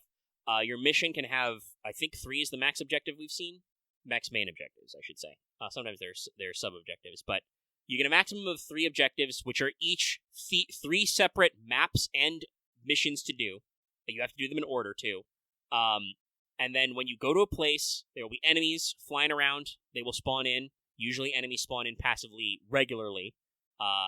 When you engage with the enemies who are, keyed to the main objective, which is often more broad than you'd think, they will start a countdown for something called the Hollow Reclaimer. This is a very big, bad, no-good ship who will ruin your day. It will. Good? Oh, no, I was just saying it will. Yeah. That's a 15-minute timer. Yeah. So when you before you start engaging enemies, you have as much time as you like. Once you start engaging enemies, it is very likely that A, the Reclaimer countdown will start, so you have 15 minutes to do the actual objective, and B, once you start fighting guys, enemies seem to kind of magically know where you are and start coming for you. Sometimes guys seem to magically know where you are no matter what you're doing and start moving towards you, though there are generally patrol routes. So, no matter what the mission is, you gotta fight a lot of guys. A lot of guys. And they don't stop. Even when you complete the objective, the game is still sending enemies and still doing countdowns and wants you to leave the fucking center. They added a new mechanic, which Lucky griped about earlier, that we've had some bad run-ins with. Interdiction. You can now be interdicted mid-jump between maps. And if you don't respond to that crisis fast enough, you get pulled into a forced boss fight, which is really hard and complex and sucks a lot. It's not fun. And I say it's kind of roguelite because you don't get to keep any of your ship upgrades between missions. I think I hate this the most. Yeah. So, you have your ship configs, you unlock technically better configs, with newer devices already installed, as you go down the line. Yeah. But once you're in the mission, as we mentioned earlier, you cannot move default items. Wherever they are placed in your ship, they're stuck there. I hate this. And also, you can build upgrades. Building upgrades is very important, and obviously this is a reason to do those kind of, side objectives I mentioned, which are kind of optional maps, and then there are usually, usually, not always, side scavengeables in the maps with your primary objectives. Also, generally, when you beat up enemies, if you have enough time, they drop, small amounts of loot you can suck up as well. Yes. But, so you can put all that forward to add more stuff. You do get to extra starting resources as everybody levels up, which is cumulative, which is good. You get a group if you got 4 people, if you got 4 people at level 40, that means you'll start with 16 of the nanos, which is enough to build like 2 modules starting out. Yeah, so which hypothetically every ship config could be plus 2 modules at start. Yeah. But you don't get to keep them, and then you have to like worry about your other resources. You got to spend alloys to like make hull patches because you will get shot. Yeah, you're gonna get shot. Everything has kind of like, positives and negatives. You can get shields, but shields by default only cover 3 areas, at maximum. So you're always going to have at least one little blind spot, among other things. And so the way it works out is like, you basically do the roguelike thing of busting your balls trying to gather as many resources and take as little damage possible so you can do all the objectives. And it's a little hard. It's a little grindy when you get into those 3 mission ones.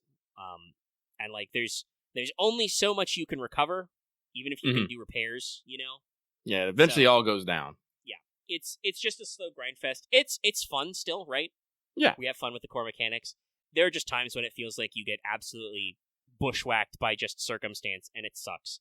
Like, there are times when we have done missions where there has been no opportunity to, like, look around and scavenge because just randomly we have been spat out, like, 2 feet from the fight, Or just no salvages available, and we're just like, well, I guess we can go do the mission. And if we have to go do the mission, even though enemies drop stuff, we're in mid-combat getting shots. It's very hard to... downtime. And there's a power management system, too. You have a limited amount... Even if you have, X number of items to start with, you have a limited amount of power on your ship. Usually the starting power is not enough to run all of your widgets right away. No, usually... It's not that great. Like, honestly, I really wish we, like, again, like, I really need to be able to change out our starting loadout because what the developers are thinking, I see it, it triggers my not OCD, like, so much. Yeah, like, and it's, like, it literally, there are awkward configurations, like, there's, our previous, preferred ship layout was, grav scoop at the back, that means I have to fucking point the ass of the ship at everything, we tried the broadside was actually okay, but its biggest problem is when you put guns right next to each other, they clip into each other, and you can absolutely accidentally shoot a gun turret next to you and cause friendly fire damage. Not to mention that no one that I've played this game with, which, is just the crew, likes the litany chain gun. It's weird. We like the starting gun. I can't remember the name of it right Benediction cannon. The Benediction cannon. We like the Shuriken carronade. We like the, it's not actually a gun, but we find it useful. The point defense gun. Yeah. I'm like, that's neat. You can build flat cannons, and they actually work. And they are actually an automatic function. I think that's why they're, like, level 10 to unlock them. Yeah. They do shit without, other than you needing to reload them, they will do shit without your input. Which is good. Thumbs up. Useful. Yeah. Yeah, I think they only shoot mines and missiles, but I'm like, yes, do that, please. That's damage. I'm pretty sure I saw our batteries last night taking some pot shots at the like asteroids or ice crystals too. So that is also a piece of debris that they actually work on. Yeah, but like a lot of the loadout placements, I find weird. Like when they stick, where they stick the grav scoops in awkward areas. Like I said, like Megas said, he had to back up to items because. Even in space, items have collision physics, so if you like run the ship into them, you just bonk them off somewhere else. So you have to be very careful. It makes it hard to. Hitboxes are a little weird. Many times I have been trying to put the boat next to like an asteroid and been like, oh, nope, can't get any closer. The hitbox is crossing this thing. Yeah. There was one time, was it both Axe and Loth were straight up killed? Oh yeah, because we actually got squished into the ship. I bumped into an enemy model, and it like, even though I was full reverse, it like sucked us inside and passed through us, and because Axe and Loth were crewmen who were loose standing in the ship, they got fucking no-clipped outside the ship and died. Yeah. Because they didn't have their fucking EVA suits on. So yeah, like, again, early access, it's rough. It is rough. I hope that they clean up stuff, because again, the core concept's super fun, and they talk about adding like more ship models, more items, more, player stuff. Like, I'd love to see what they do with like some missiles. I genuinely really wish there was a dedicated, like, again, I don't know if they've got space for it right now, but I do kind of hope they maybe open it up so that you can get more than 4 people in at some point. I would like 6. Yeah, and I definitely think that even if they don't want to do that with the ships that we got, you could make a 6-man ship and have it work. I would like a position of, like, co-pilot or sensor operator, because perhaps with, like, an ability to boost your sensor distance, because you, as the pilot, you can scan things and mark things. You can only scan things one at a time, and you have to physically point your pilot cursor at them to scan them. Sometimes this is hard when you're in the shit and also you need to fly the fucking boat. And also, like I said, sometimes your sensor distance is pretty short. I think it's only like 400 or 500 meters. Mm-hmm. For like, you can detect like loose items. Enemies is usually around like 2 kilometers you can scan and mark them. Also, you have to manually tag like every enemy in a group. So like, having somebody who could basically ride shotgun and take care of all that stuff for me would be cool and helpful. So like, I wanna see what they do. I'm excited about this game. I like it, but it's got that early access growing pains. If I was to pick a few things that I definitely want, it's one, just combine the skill trees into one big tree. Like I said, we don't need to. People roll changes on the fly of the moment. Like, you know, if an engineer's running around and we have the power going, well, get in the goddamn gun and shoot things. Damage is damage, buddy. You know, stuff like that. So I would like a condensed skill tree and with more stuff. Honestly, their skill progression is really basic bitch, and it's kind of flip flops on it. Like engineer has like 3 trees of a bunch of shit. Gunner has literally 4. Well, no, technically 5 because one's the starting one, but Gunner only has like 4 abilities: more accuracy, more range, more damage, more fire rate, which is cool. But that's it. Pilot is basically the same. It's void jump charges faster, thrusters last longer, and then more speed when strafing and more speed when rotating, which are all useful but very basic. There's like no way to, for instance, to improve your ship's like overall velocity other than thrusters, for instance. Second thing I would like is the ability to choose my own starting loadout, like in the ship, like be able to play where I want to put my fucking. Well, actually, no, I guess I got 4 things. Start place where I put my starting equipment, like the shields, guns, power, grav scoop. Like they can do that pretty easily. Just Custom give you a start loadout. Just give me a starting alloy cost. Just give me a starting alloy cost, and just let me put things where I want. Third, I want to be able to modify things installed in ship, like upgrading, removing. Like, later in the game, you're supposed to be able to get, you know, like level 2, level 3 guns, but guess what? If you put down a level 1 gun, you ain't getting it. I was actually playing earlier, I found a Mark III arc shield container just floating in a wreck. I was like, this is sweet. It gave me like 3 shields on each side, which, 9 shields. So it's like 3 on 3, and I was like, that's pretty fucking rad. If I had a... You can't, you were about to say it. Problem, you can't replace the shield you already have. You have to stick it somewhere new. Yeah. Yeah, that's definitely like, and I don't think, especially because of how like random or resource intensive that are, I don't think that would be like an overbalanced thing to like replace systems you've already built. I don't know if you want to make that like, maybe that is like a special engineering type perk to like combine boxes into weapons. Maybe you need to like pick up like the ratchet and like unscrew the crate so you can move it or something, you know? Mm-hmm. And that means your hand is full so you can't do other stuff, but like you should be able to either upgrade or remove pre-existing items. And like they have an item called the ship upgrader. If nothing else, be able to make those. I actually don't know if they're actually in the fucking unlock build, but like you only find them every once in a while, and they're super fucking useful. The things go up to Mark III, so I'm just like, guys, what is this? And I suspect they probably got plans for this anyway, but a persistent campaign version would probably be nice as well, where you go through missions and you have to like actually like stick it out to the end, you know, because like right now there's no punishment other than that we just don't get, you know, we don't get the opportunity to finish all our stuff. If we just take the L and go home in the middle of a mission, like if we're gonna lose anyway, there's no reason not to do that, right? Yeah. But if it was a persistent campaign and we didn't automatically get a brand new ship every time, you might actually have to like stick it out with some of those things. But that can only work if your ship actually stays upgraded between missions, you know? And like I got lots of little stuff that I think they could do. Like I think it would be fun if there was like not necessarily like boarding, but like that could be an interesting thing because it's already a first-person interface. What if there were, you know, like you had to clear like enemy stations where they were like turrets or something, you know? So you gotta like get a tiny little gun and shoot it, man. That could be funny. Hey, they updated the roadmap. Ooh, okay. We got a new roadmap? Let me check it. It's not anything different. They just basically put the community first check mark and moved their next up to extend the game, which is address community concerns, new event mode, new ship loadouts, and new objective. Okay, well, new loadouts, new objectives, new modes. So that's what's being worked on. And like I said, it's a pretty clean turnaround. Like, I'm pretty sure their first, let me see, when did they actually, like, yeah, the first release was September last year, so we're already, they're doing a pretty decent stuff. Like, they're in their 2.0. Generally got, positive reviews, and they've got a subreddit that seems to, like, actually, do some stuff. Like, people submit bug reports. I remember I saw that somebody posted about the fucking, somebody hitting shift. And their reply was like, yeah, that's a known bug.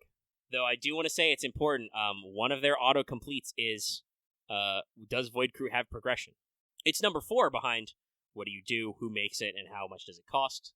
But it's there. But yeah, so it's a fun little game, but it's still in that early access period, so we're waiting on them updates. But with that, we're well after. We're like 3:08, but we're after the 3-hour mark. It is midnight. Okay. Ooh. So probably a good time to wrap up some stuff. Yeah. Like he's doing 14. He needs to watch Dungeon Meshi. Yeah, I'm probably gonna get out of 14 14 here. today, so I might do some dailies real quick, or might not. I might just, try and wrap up more power washing while the episode edits. But we had the good full show. We hope you are enjoying New Year. There are New Year things. We'll bring you more New Year's news.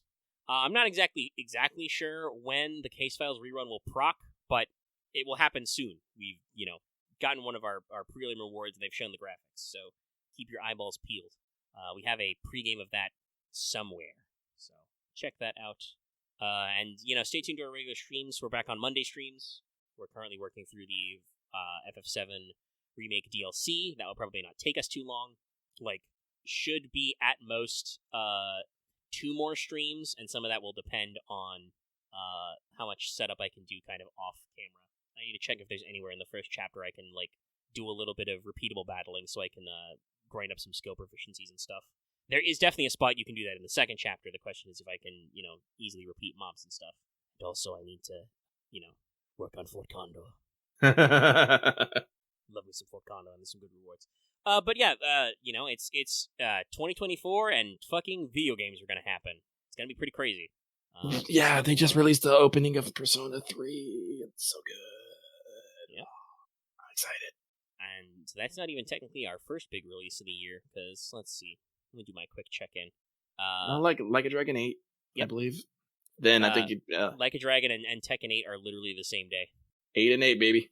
That's the 26th. Yeah, there's not really anything super crazy. I mean, I know people are like, Omega, gasp, but Apollo Justice trilogy comes out. Yeah, I know. We're behind on those, so that's not a big deal right now, chat. We're not even all the way through fucking GAC, let alone the original Ace Attorney trilogy. I'm not gonna worry about Apollo Justice yet. But February is gonna, start immediately with Grand Blue Fantasy Relink, and then Persona 3 Reload is literally February 2. Fucking Helldivers 2, all kinds of crazy shit. And then ends with Rebirth, and March is gonna, be all kinds of stuff as well. Dragon's Dogma 2, Rise of the Ronin, the Princess Peach game. So good. Yeah. April's still a little lean, but we do have a new Saga and that Eiyuden Chronicle game coming out in April. And there's probably some front half of the year releases we don't know about. I mentioned this to Lucky off mic, but PlayStation did also post a video version of their coming in 2024 thing. We did that in a blog post recently. There were 2, among other videos, obviously, that's showing some sizzle reel stuff.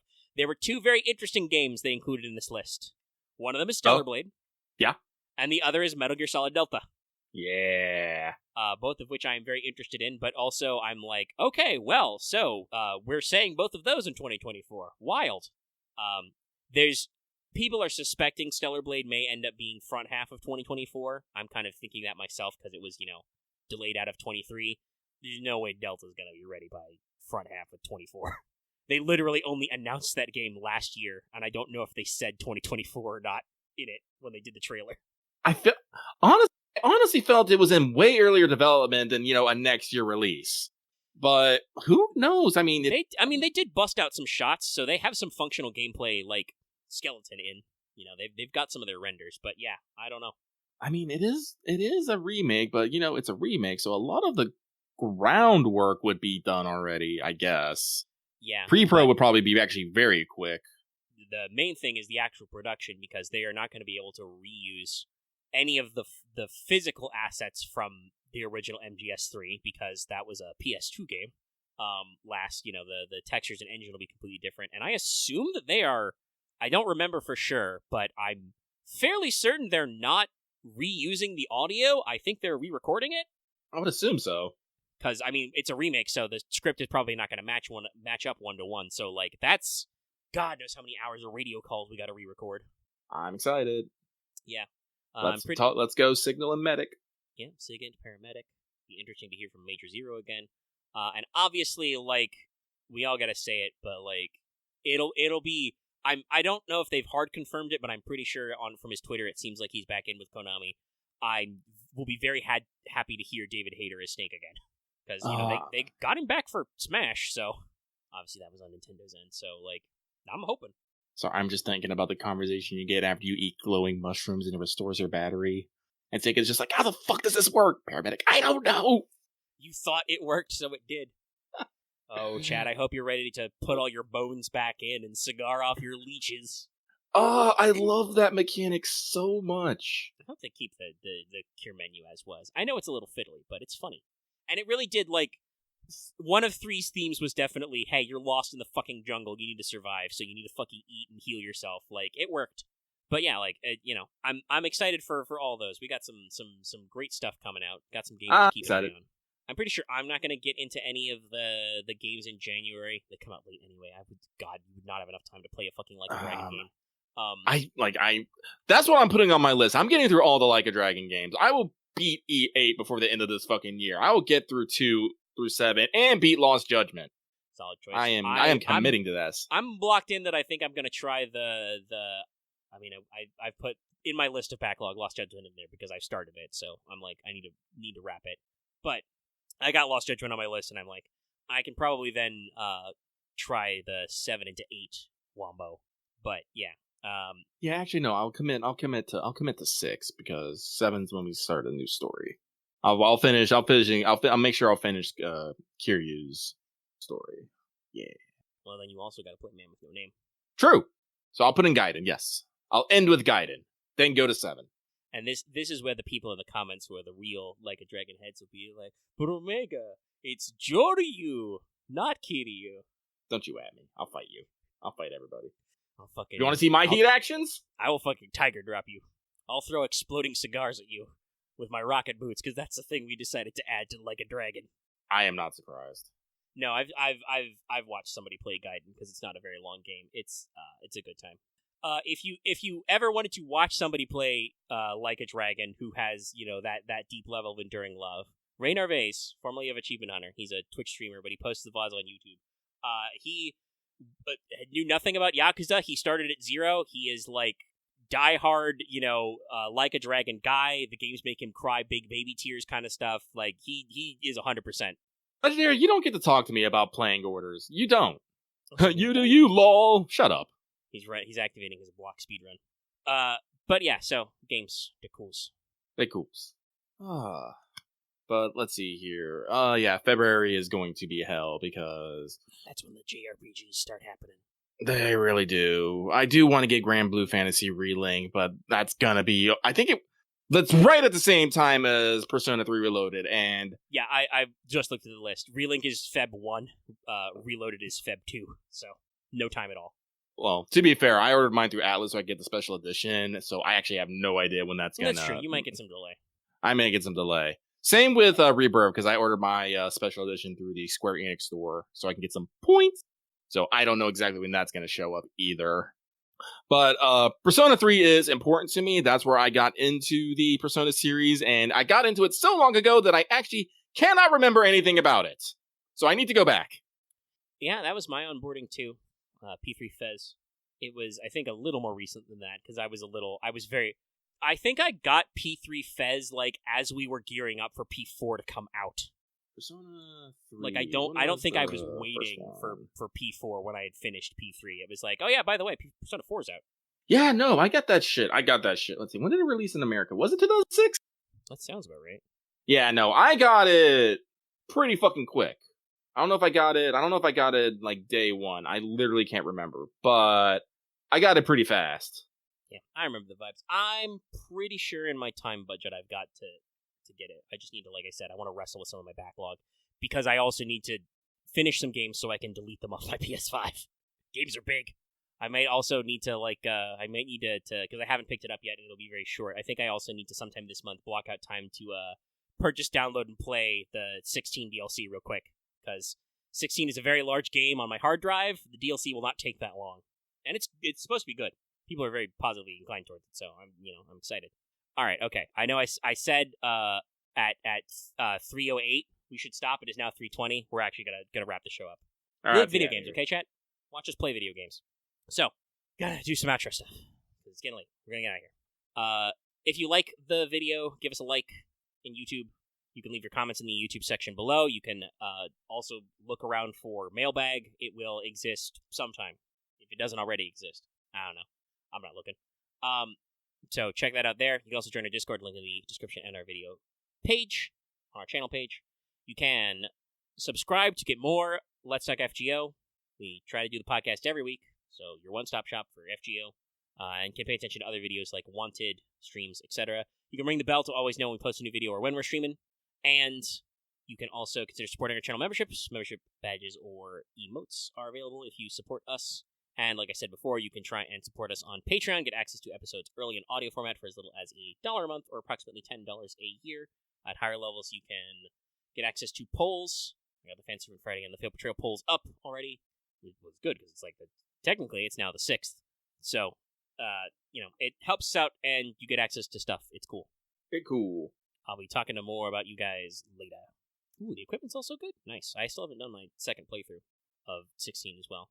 But that's going to be it from us for this week for Let's Talk FGO. We'll be back at you with more Let's Talk FGO next week. Ciao. Laters.